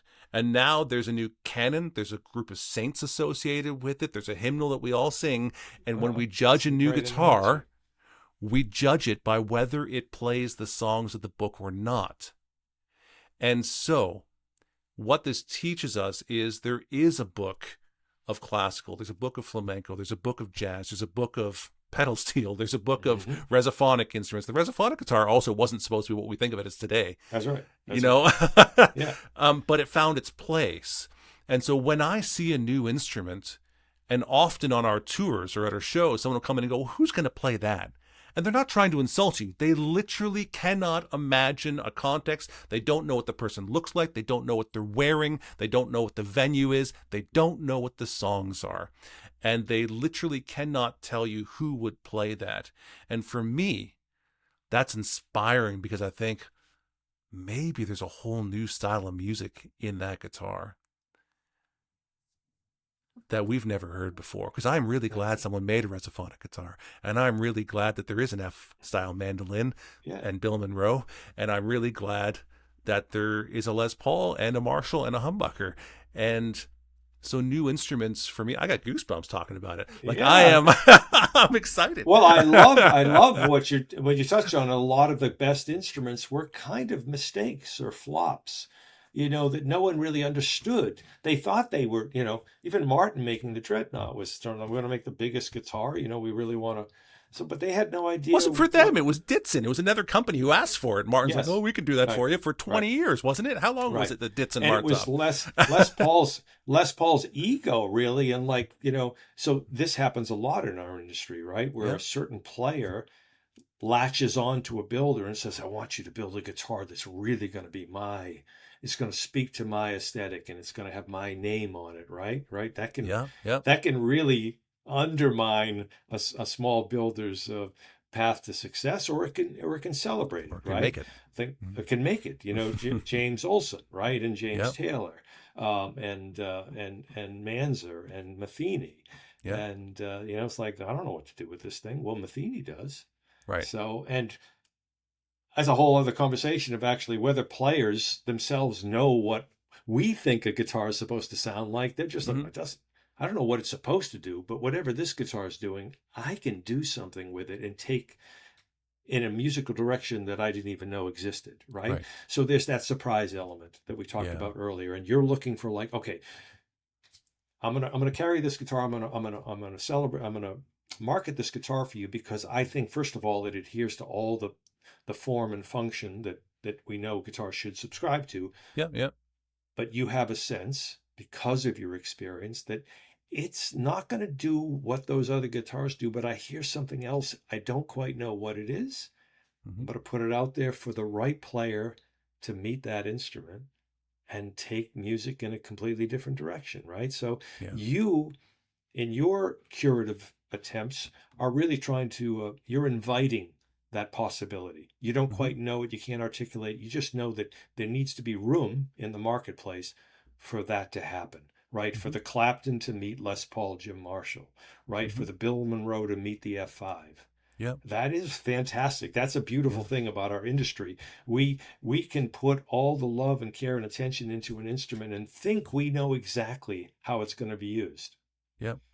Until some kid picks it up, and starts doing all this slappy tappy stuff. It's like, what? Holy cow. Where did that come from? I had no idea my instrument was capable of that. And then that drives a whole other wave of industry. We're going to make guitars that people can do that with, So there's no Billie Holiday without Neumann. Right. Yeah. You know, there Yeah. before that, there's a very distinct difference in pre-microphone singing and post-microphone singing. There's no Yeah. Sinatra, there's no Billie Holiday, because you can't sing like that and get to the back of the room like you were talking about with the Right. Dreadnoughts at one There's point no in time. tenor banjo. Thank Right. God. Thank God for the microphone. So we don't need tenor banjos anymore. My apologies to anyone who still plays those, but yeah, it's music and instrument Yeah. making moves in the direction that culture is pulling it and technology is pulling it. And you talked earlier about amplification. Yeah. And the amplification of acoustic guitars is a whole nother thing. Like, to me, that's allowing Emmanuel to do what he's doing, right? With low action and a guitar built the way Maitons are built, it's not going to fill a room without that kind of amplification that they have in there. But that's not an acoustic guitar, right? That's an electrified acoustic guitar, which is its own particular sound. It's still guitar. It is an acoustic guitar. It is an acoustic guitar. You just have to have it's not an acoustic guitar if you're into reenactment. If you're trying to reenact a particular period, and on a theoretical and abstract sense, people don't appreciate this reference, but there's a period where we go into reenacting the hero, and it's basically cosplay. It's no different than you seeing a guy with aviators, a leather jacket, riding a Harley Davidson in Lisbon. I was walking down the coastal highway in Lisbon, and I heard this noise. I'm like, what the, here? And I turned around, and there's 20 Harley Davidsons coming down the road, and they were Portuguese guys with leather vests and aviators on. They're reenacting Easy Rider. That's Peter Fonda, and classical music, folk societies, blues societies, bluegrass societies. These are cultural reenactments, and there's nothing wrong with that. Nothing at all. But it's no different than Comic-Con and cosplay. And the sooner we recognize that, the better off we'll be. And as resellers of guitar, it's important to understand whether you are participating in a cultural reenactment or whether you're participating in the current state of guitar. Love that. So when I work with retailers and when we talk with the show, we talk about what products are right for them and their customers. And that's sometimes you've built a business around cultural reenactment and the store owner's an innovator and they have a really hard time with this. In fact, I don't think it'll be a problem me sharing this. George Gruen got really angry at me for describing this at one point. And he wasn't really angry at me. He was just frustrated because he's like, I'm not a stuck in the past conservative, because that's how he translated that. And that's not really what I meant. What I meant is that you value a particular point that you want to relive. And George is keeping Maybelle Carter's style of playing guitar alive single-handedly himself when he plays guitar. But George is also an innovative businessman. And he designed that Tacoma guitar, and he designed his own Versatar guitar, and he designed one of the Guild guitars, and such. So George is an innovator, but his business is absolutely cultural reenactment. Yes. That's a great term, cultural reenactment. I love that. But what you're helping me see, Jamie, is that there is a role that I'm supposed to play here.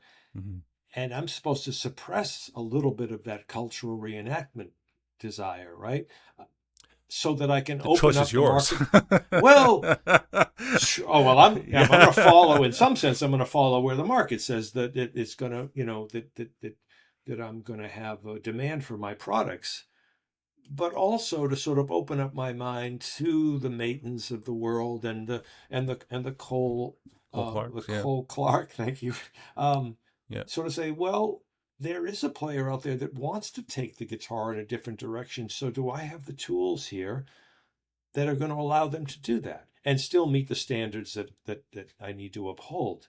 So I like that aspect, and you're helping me see that there's always a danger in the retailer being a little too inflexible, a little too wedded to the past, a little too wedded to his own past, and what I want to hear in a guitar, and not necessarily what that next player that's, he or she's looking for the vehicle that's going to transport their voice. Mm-hmm. It's not the old voice. Mm-hmm. It's not the voice I grew up with. So, all right. So there's room to grow. There's room to expand. There's room to offer more and sort of, once again, suppress that inner critic that's saying, sorry, doesn't resonate with me. So, Well, no, that would depend on what your goal is, because you can be the best cultural reenactment, and that can agreed. be the goal, and say, no, this is what we do. We are Yeah, the Beethoven Society, yeah, and there's a place for sure. that, There's and room it's a for that. valuable Absolutely. place. It is. And so Yeah. I'm not suggesting that everyone needs to represent these things. Now, there is a certain portion where when I speak with a guitar company, because I'm an advisor also. I'm retained by a number of companies in our industry to give Mm-hmm. active advice in the industry. Um, and we talk about balancing their portfolio Mm-hmm. because culturally, as you which presidents you elect shows whether you're in a golden years movement or a future forward movement. Mm-hmm. And it helps you understand that people are trying to conserve what is and what was, and you have another time where people are trying to expand into new territories. Yeah. And if you don't pay attention to that, you have you have to have saved enough money to get you through the future forward period, Mm-hmm. or if you're a future forward company and you go through a reenactment period, then if you don't have enough years of success, you don't have reenactment instruments to sell. So once a company goes through maybe 30 years or so, 30, 35 Mm-hmm. years, Mm-hmm. their successes that they sold, what made them famous in the first place, are now part of the reenactment golden years cycle. But if you don't do that, and Martin suffered this. Martin, I think in 1970 was selling about 30,000 instruments a year, and by 1981 was down to 3,000 instruments a year. That was And pretty steep. I don't think it was that steep, but Gibson I know what you're saying. Yeah. no, those are the numbers. Are they? Oh yeah, they're Well, documented. Martin was definitely overproducing in the 70s and pulled back. But yes, you're saying But Gibson electronic went music through it. said, yeah, Fender went through it. Everyone went through it who was a part of that sort of boom of the original rock and roll and folk era, yeah, because that became just kind of outdated in the 1970s into the early 80s. right. So both Gibson and Fender almost went under. So did Martin during this Yeah, time period. yeah, Because if you were playing guitar, you wanted an electric guitar with a pointy headstock and a Floyd Rose. If you yeah, were playing acoustic guitar, you were playing a Kramer Farrington or a Takamine or an Ovation. Ovation. It, Yeah, it yeah, was yeah, yeah. about this more, you didn't want to look like the previous generation. You were trying to distinguish yourself. And so, but once you've done it enough, then they cycle back. And so, let's take an example. So you sell Nick Hooper guitars, is that correct? I think. Yes, Okay, yes. so Nick is someone who I've worked with very closely. He sold his first guitar to me in North America back when I was a retailer, and so in the Nick Hooper lineup, he has these glossy, perfect quilted inlay guitars, Yeah, abalone, gold hardware. That's clearly seeking perfection, is the idea yes, here. And on the opposite side, Nick has this thing called the Krautster, which yeah. is this very simplified, aged hardware. You get a big smile on your face when I talk about it.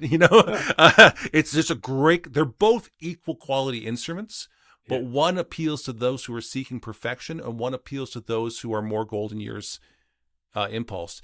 And so what happens is Nick has a stability across his product line, and during certain periods he sells more fancy wood high gloss instruments, and during other periods he'll sell more of the right. He's relic diversified hardware. the portfolio, right? Yeah, and if you He's don't do nimble enough. that, you'll go through the ups and downs, and those cycles are actually about 11 years. They're not short. So you're quantifying something that we just respond to in a more, as a retailer, more gut level, or I do anyway, Yes. because yeah. But now we're in one of those periods right now Mm-hmm. where heritage sells, Mm-hmm. not the brand, heritage as a celebration of the past. Martin and Gibson are having very few problems selling their heritage. The Right, golden years. that's right. Yeah. That was a shift we saw during COVID. All of a Mm-hmm. sudden, there was this pull back from the new to sort of, okay, back to basics. Let's Yeah. make guitars great again, kind of thing. Yeah. And companies like Taylor Mm-hmm. Loudon is actually, been reading that they're not doing well, despite how beautiful those instruments are and how beautifully crafted they are. Mm-hmm. The market is saying, what do we do with this? This doesn't speak to me. This has no relevance. Mm-hmm. Um, Taylor, decided to really shake up the market, as you well know. They moved away from X bracing to something called V class bracing, Mm-hmm. and Bob Taylor passed the reins over to Andy Powers. Mm-hmm. So great shift, really thinking outside the box, trying to upset the market, whatever. Yes. Worked for a short period, But now they but right introduced a now, slope shoulder dreadnought. right, and X brace. And Bob Taylor's sort of injecting his vision. Andy Taylor's sort of pushing a little, and they're going to meet in the middle, right? And they're going to come out with something that really amazes. But Mhm. right now, they're in this heritage celebration market, and they're like, well, no one wants any more 914 CEs. And that's an exaggeration, but yeah. So, we're sort of, as retailers, sort of saying, well, we're going to carry a lot more of the cultural reenactment pieces right Mm-hmm. now, because that's where the industry or the market wants us to go. Um, Cedar Creek Custom Case Shop is your premier fretted instrument custom case maker, and we invite you to create a musical instrument case unlike any other, one that's unique to you. Every Cedar Creek custom case is hand-built by highly skilled craftspeople using only select woods, Provenance Forge hardware, and premium instrument-friendly materials. At Cedar Creek Custom Case Shop, we are dedicated to helping you design the case of your dreams. Find out more at cedarcreekcases.com. This space is normally reserved for brands who make stories like this possible, like D'Addario and the Cedar Creek Custom Case Shop. If your company belongs in this conversation, let's talk. We partner with brands who value craft, culture, and the quiet power of a well-placed idea. So that's the one side of it. The bulk of yeah, the market is in there. yeah, But remember, so when these arcs happen, the archtop arc didn't flatten as soon as the electric arc started. yeah, It's just a different peak, and they right, overlap, and right, so you saw the effective demise of the archtop during your lifetime. yeah, And I don't mean that is not relevant. It exists in a period of cosplay and reenacting the hero at this point in time. There's mm, still some people who mm, want to be Charlie Christian. yeah, There's still some people who want to do that thing, and I right, think there always will be, because there's a catalog of work which is worthy of reenacting. However, during this cultural reenactment, ergonomic headless guitars like Strandberg are through the roof. They can't make enough. mm, Dingwall, multi-scale, mm, active yeah, electronic basses are killing it. This is not reenactment. that's This no, is no, this is no, futurists. And when yeah, you look at modern guitar players today, you look at the people who are really creating something new and pushing the limits, you'll see that they're playing in front of their computer in a gaming chair, which you and I used to call an office chair. It's not an office chair anymore. It's a that's a good gaming chair. chair, and a Strandberg has not just the waist that we're used to, it has an additional cut right here, which is designed to sit like this in a Oh, gaming geez. chair and play. Okay, yeah, That's a part of the design, because that's what yeah, happens. These people don't yeah, own straps. They don't own amplifiers. yeah, They play into their computer with a set of headphones like what you have, or reference monitors, and that mm, is their amplifier. mm, And they play with something like a Neural DSP Quad Cortex, yeah. or a Kempfer, or just straight into their So computer. you're making me think I need to hire some of these younger kids so that I can start to future-proof my business, because I'm not going there. Well, But sometimes that is the solution. Do you have yeah, someone yeah, on staff who is really keen about this? Give them a yeah, budget. right, right, You as the wise, experienced person, manage to yeah, oversee it, but yeah, give them a budget and say, we want to be great at this. You've got this much to go with. Give me a plan. I'm going to prove it. yeah. But you're going to be the one who spearheads this.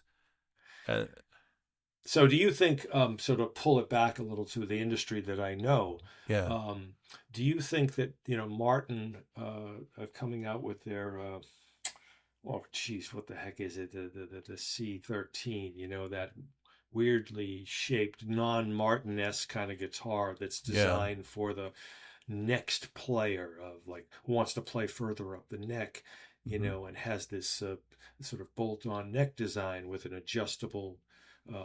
heel. So I'm struggling with that. And I don't know what the sales are, but you're an advisor to the industry.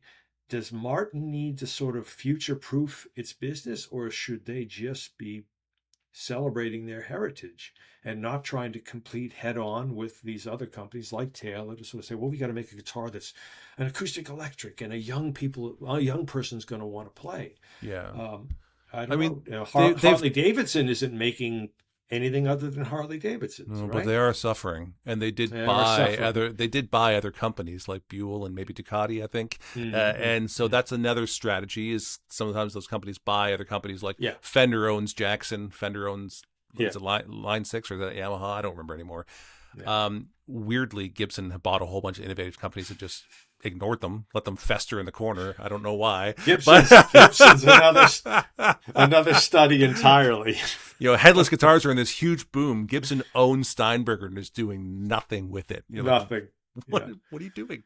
That's a valid company on its own with the amount of headless guitars being sold today.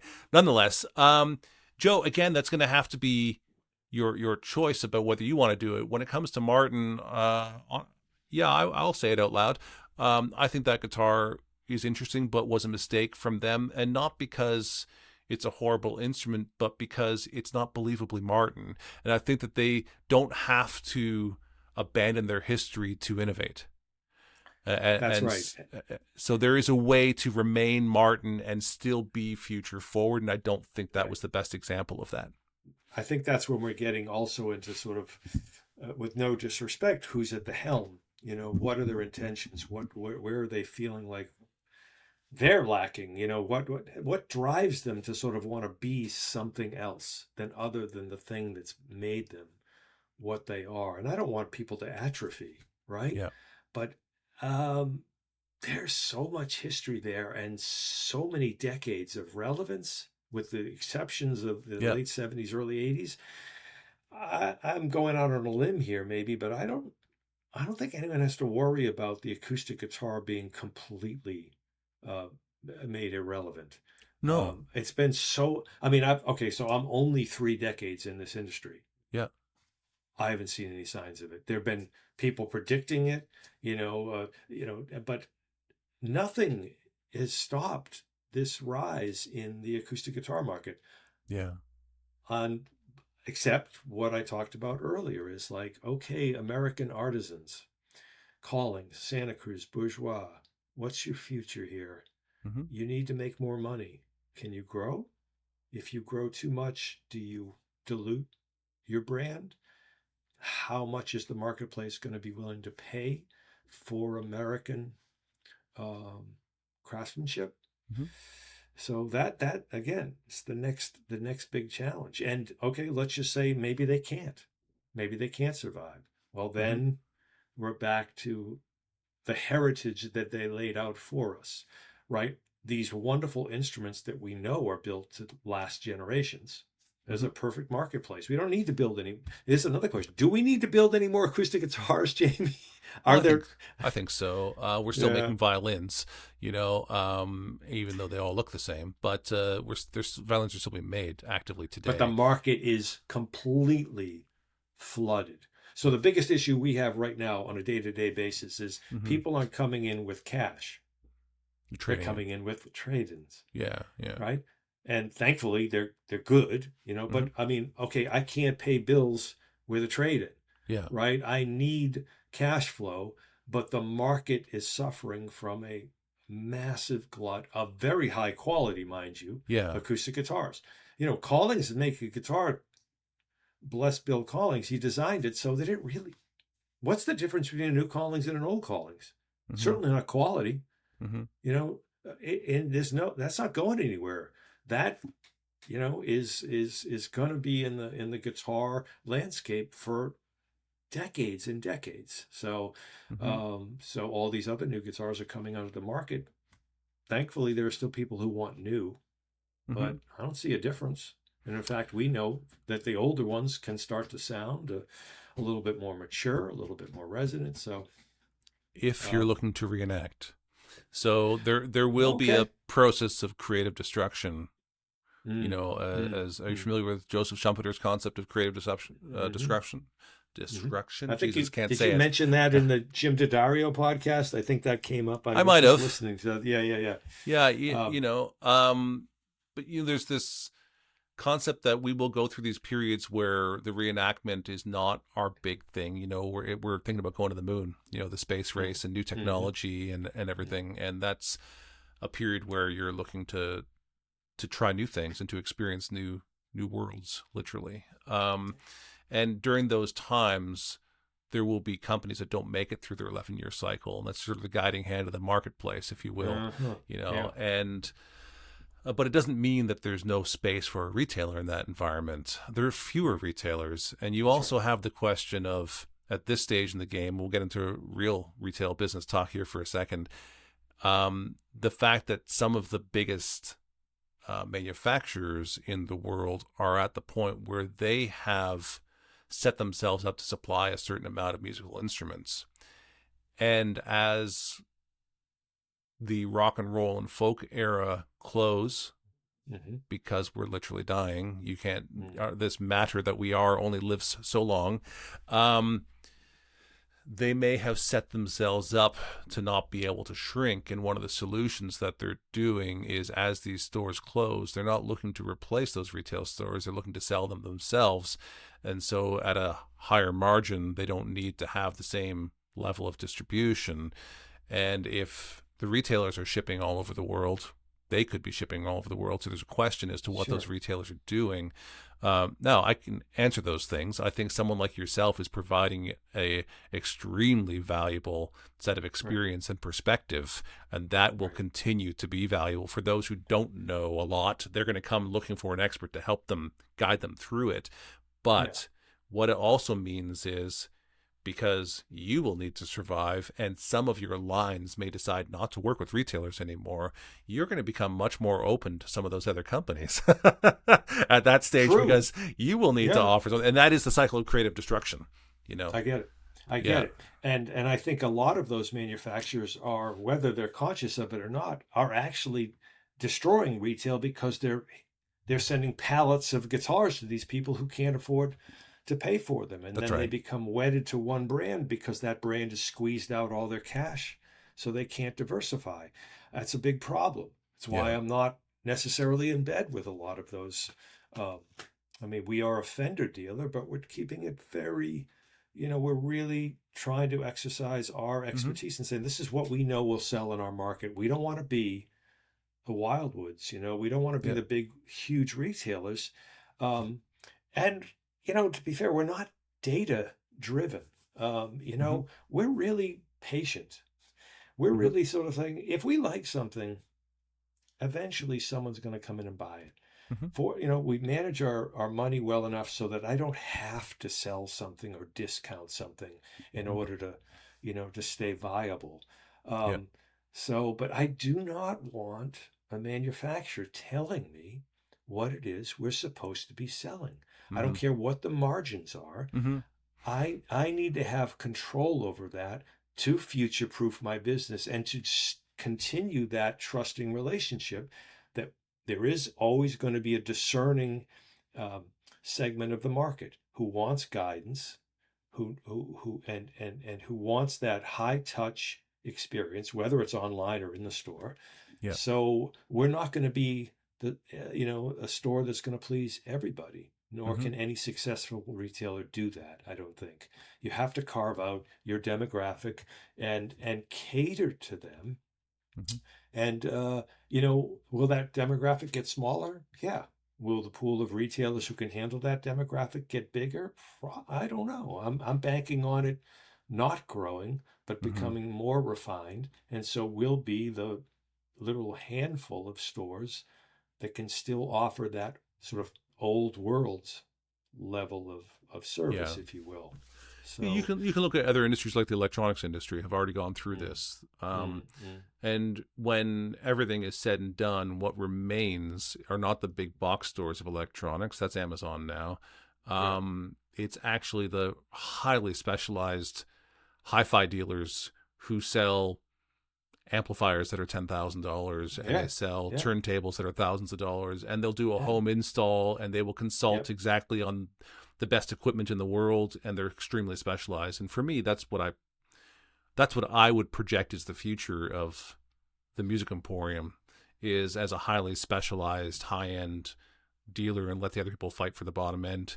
That's not where you should go. It is been a race to the bottom, but then it goes against the democratic impulse that I talked about. It's like, I still kind of want that young guitarist to come in and at least be awe-inspired, but not scared and not sort of priced out of it. So, I still think there's going to be room for a beginner guitar, but my idea of beginner is different than the little mom and pop shop that might think, but I hope you're right, and it's certainly my aim is to stay relevant above all other things, whether that means shrinking in size rather than growing and going against what the economists say we're supposed to do. After COVID, we actually doubled. In 3 or 4 years, COVID basically doubled our revenue. All right, which is just crazy. It's just like, but now we've reached a point, we've plateaued a little bit. We're growing, but not like that. So what do we do? Do we say, well, we need to make more money, we need to increase revenue, so therefore we need to carry A, B, and C lines to do that? The same principles that guided me for 30 years are still guiding me. It's like, no, maybe growth isn't the answer. Or is there a section of the market that we can grow in that still adheres to those principles, like the vintage market, right? Like some of the like restarting my relationship with someone like Raymond Kraut. I'm not going to sell a lot of Ray's guitars. You don't need but to. It's open. No need to. One or two a year makes a substantial difference, actually. It does make a difference. And nor is that industry isn't predicated on high volume. It has a limitation, but maybe there's a handful of those builders that we're now in a better position to market, right? Because again, the retail landscape is shrinking. People are aging out of this, right? Luthier's collection, Guitar Gallery. I don't know what the legacy plan is for those businesses, but are they going to, so? But my legacy is to sort of say, Joe Caruso. It's not Joe Caruso's Emporium. Yeah. In fact, if you look at our marketing, I'm not the personality that's driving that business, nor do I want to be. I'm not Norms. I'm not Matt Humanoff. It's the Music Emporium is the brand, right? And you understand that. But our industry has been driven by personalities, I think, to its detriment. So then, if the goal is to sort of say Music Emporium exists with or without me, then how do you achieve that? Who's the face of the store? Is there a face of the store? But legacy is important. It's not private equity. I'm not trying to cash out. I'd like to have value, and I'd like to know that there's an exit strategy, but not at the expense of the brand and not at the expense of the people that I count on to further that business, which is my staff, who are, I would say, just a plug here, I'd be hard pressed to find a group of individuals that rival the staff that works around me and for each other. It's I'd love to know some facts and figures about how other people and how the music stores compensate and what the turnover rate is, but that's key. That's key. And to do that is the same sort of caring, curating aspect of like making sure people feel valued, provided for, secure, and allowed to exercise their passions, right? In what you and I both know is probably one of the most wonderful industries to work in. Just the host of the people that you've interviewed, right? These are all people that we'd want to hang with and learn from, and just, there are no bad apples. So we're lucky. We're very fortunate, but it's one of the things that creates issues within our industry and the music industry in general is, and I was talking to somebody recently who took on a business partner that is from outside the industry. They're a player, but had a successful industry buying and selling something else. And they came in and they've been a bit baffled as to how it's not the same in the guitar industry.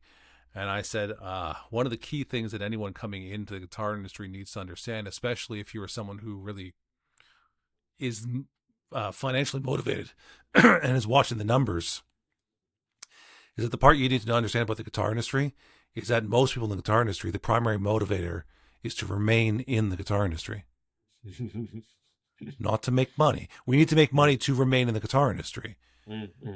But it means that many people in our industry will go down with the ship. Yeah. And because they'll go down with the ship, it drives prices down.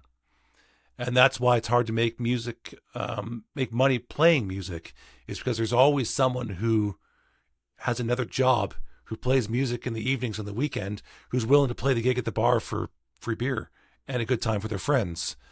And so it's the motivation to remain in the industry that is, it works against us a little bit. I've always said, anyone who wants to get into this industry or wants to learn to repair or build guitars, I say, you can do it, just marry well. Right. Yeah. It's not a solo experience, or be prepared to sort of, share a room with 5 other people. Yes. I would never advise this as a quick, rich plan.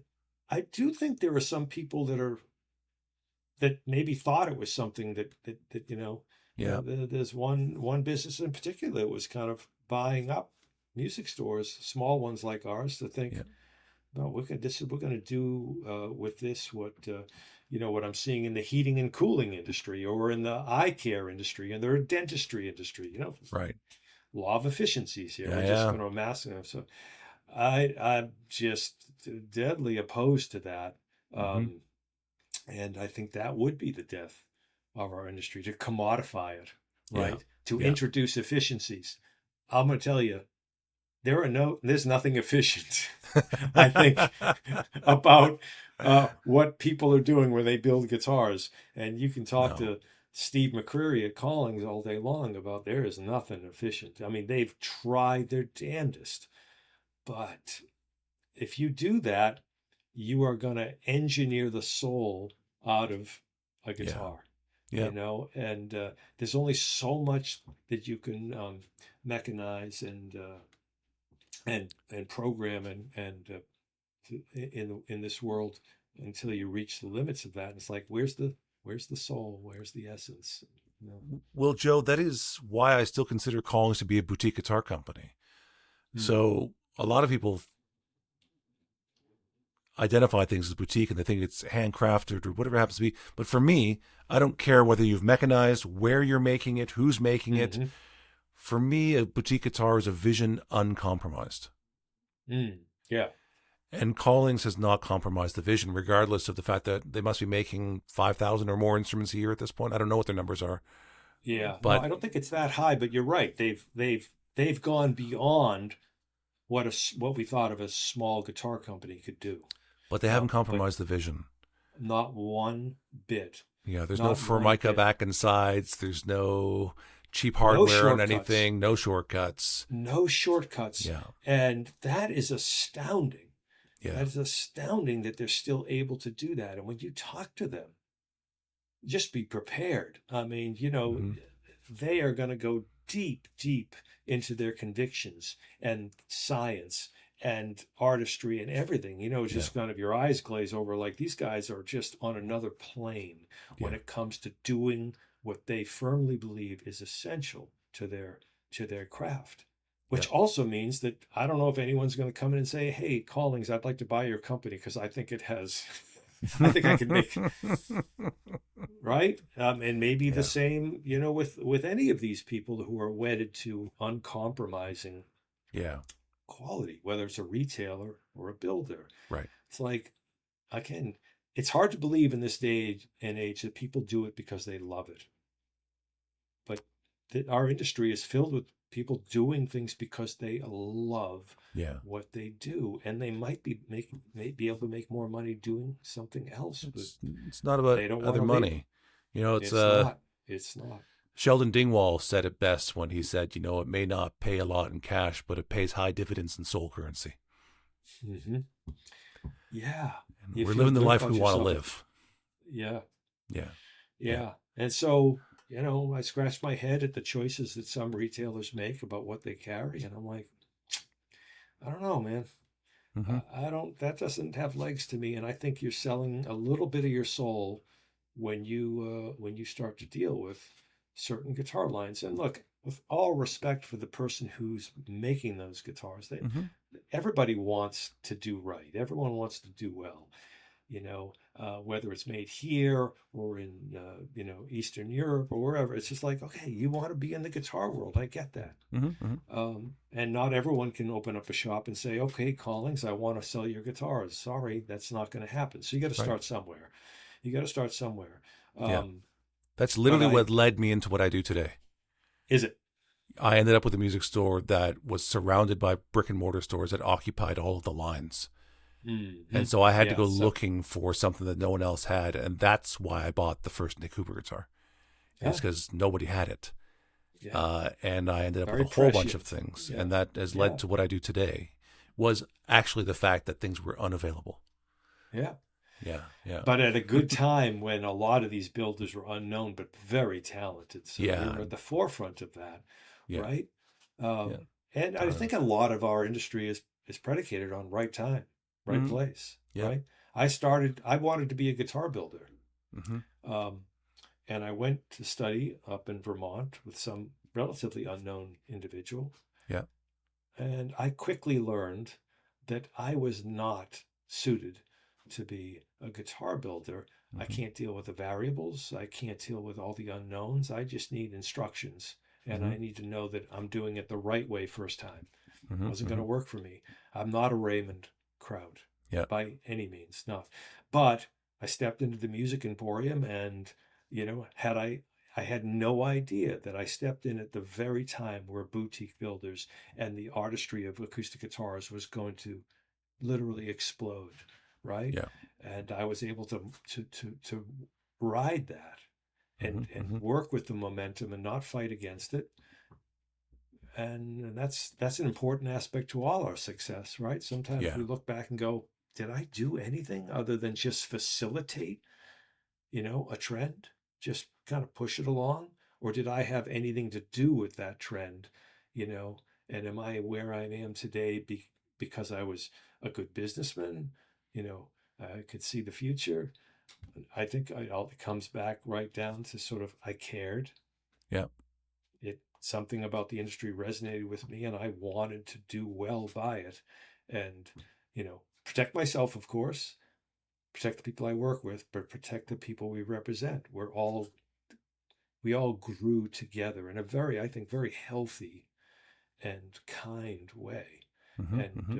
to this day, we all have a lot of the same folks in this industry that we call friends. Yeah. It sounds cliche, but I know all of these people, the people that came to the summit, Yeah. right? Yeah. Yeah. Those are the people that we know still have relevance in our industry because they wanted to be with each other. Yeah. They're not out there just doing their thing, moving widgets. That's right. The relationship is more important than the thing we're selling. Mm-hmm. Mm-hmm. And so we're celebrating the arc that we've traveled on. This is beautiful. Yeah. Wonderful. Thank you, Joe. Thank you so much. It's time for us to wrap up here, but I think I'm going to be amiss if I don't dial in on something that came up, and I missed it. I interviewed Dana Bourgeois. It came up a little bit there. You mentioned him earlier on today, but one of the founders of the Music Emporium, I think there's an interesting moment here in time, was fundamental in shifting the market from the Dreadnought to the OM. Mm-hmm. And went in and helped Martin do OMs correctly, him and That's Dana. right. Mm-hmm. And so Yeah. this is an interesting example. And the Fender Custom Shop, the Gibson Custom Shop, they also, I don't think, would exist without people who made custom versions of their instruments, and they realized, wait a second, there's a lot of people doing this. There's a lot of money being happening here, looking for a custom or a higher end version of what we're doing. Maybe we shouldn't just sue them. We should do something about it ourselves. Exactly. and so it's a part of the give and take of the industry, that there is manufacturing successes that happen and people try and reenact it, but also people say, like Eddie Van Halen basically ripped apart a Stratocaster and jammed Gibson parts into it to try and do something that didn't exist in the marketplace, and that birthed more or less the Super Strat, and now we have, Kramer, Jackson, Charbel, ESP, Ibanez, all these John Sewer, Tom Anderson, Right. because of this need. But then the industry responds as well. There's this give and take, of what's happening. And so you want to just sort of give me your perspective and lay out a little bit of how the sort of boutique making of a more or less not focused on Martin model happened and then came back. Do you know enough about that story? I know you didn't live it. It happened just before you got there, I think. But so I think in the late 70s, Eric Schoenberg was one of the first really celebrated fingerstyle or ragtime fingerstyle players, right? Yeah. And that was his passion. The OM is the guitar that he picked up and played, and there were plenty of vintage OMs coming through the shop. Martin didn't seem to recognize that legacy. They were still focused on the Dreadnought. And so Eric, again, this is before my time, but they decided to do a run of custom OM 28s and OM 45s, right? And so very popular, very successful, still small production for Martin, but you could see that body shape starting to take root again. And then Eric realized that he wanted more from what Martin could do, and he wanted to introduce a cutaway, and thus was born the soloist, the Schoenberg soloist, and he teamed up with Dana Bourgeois and then T.J. Thompson, and then he burned through a lot of luthiers, which is a great story, and sort of ego versus like the builder, like but who's maybe gonna birth who's gonna something win. too, because Dana and TJ have done all right. Oh my gosh, yeah. No, they both they owe it to Eric, because Eric had a very astute sense of what made those OMs sound the way he did. And he was trying to get them to build something that conformed to his understanding and his memory of those guitars. Not memory, he had vintage OMs in his hands. So absolutely, he was critical to the birth of not just the OM, but that whole small-bodied and then small builder. Like, there's a place for this. Stefan Grossman, right? I mean, I don't know how critical he was, but he really was an OM player as well. And he introduced the OM to, I think, John Renborn.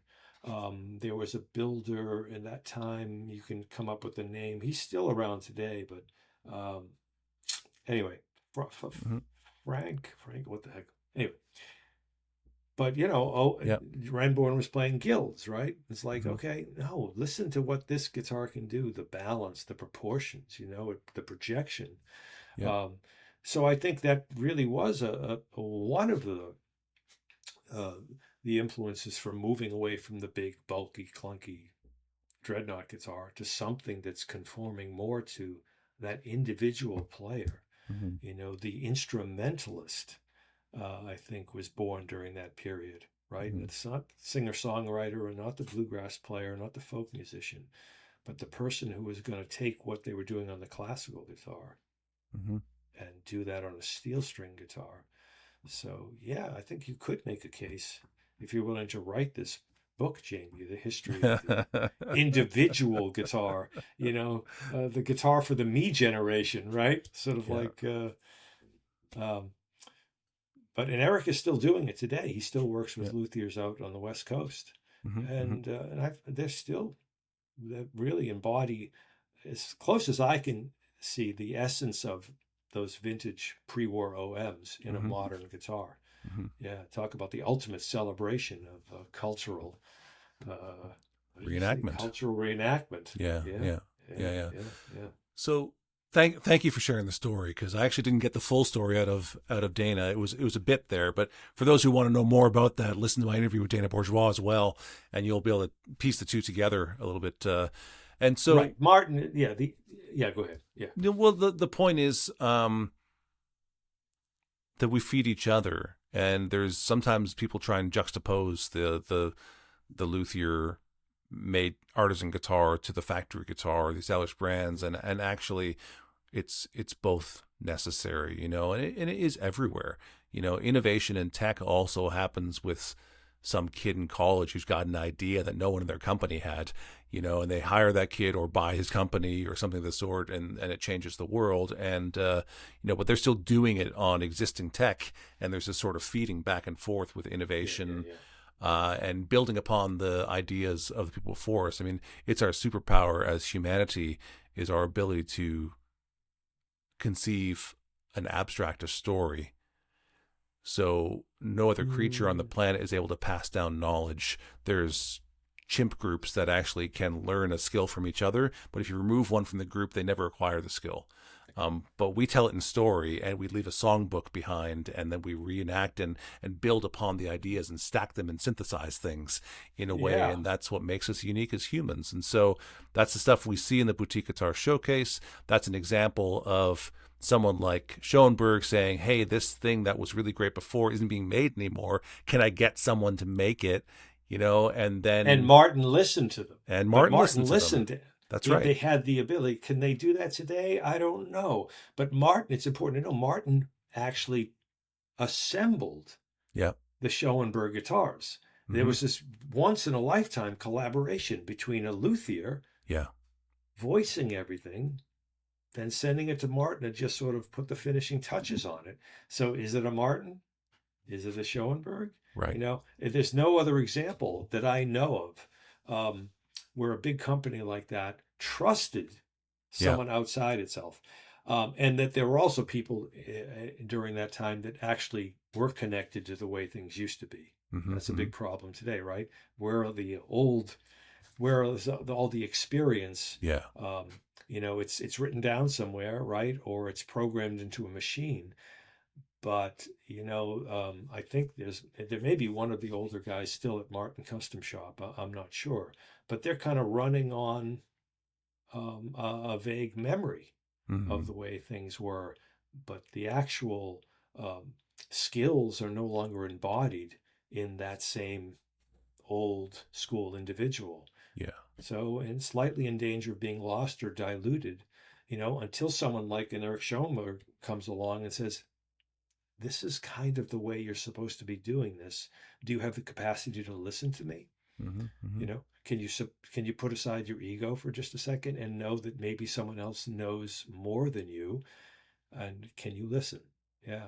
And I think that's that is the key to all of these new builders too. Mm-hmm. Their ability to listen to outside opinions like yours, like mine, take that in and say, you know a lot about building, but maybe you don't know this aspect, or or this is what I'm hearing my customers or players wanting. Can you deliver that? Does that? So anyway, flexibility, openness, and willing to engage in that dialogue, that exchange, right? Recognizing we're better together. I recently heard Jimmy Carr in an interview who said, you drop a human in the jungle, you've just fed the animals. You drop 20 humans in the jungle, and you have a new apex predator. We need each other. Absolutely. Listen, Joe. So thank you so much for being on the show. We definitely have to wrap up. I only told you I was going to take 2 hours, and I took more. I'm sure you got somewhere to be as well. Thank you. I really appreciate you sharing your experience. Your knowledge. I love that you are wonderfully open, but yet fantastically disagreeable, because that's what it takes to accomplish something real.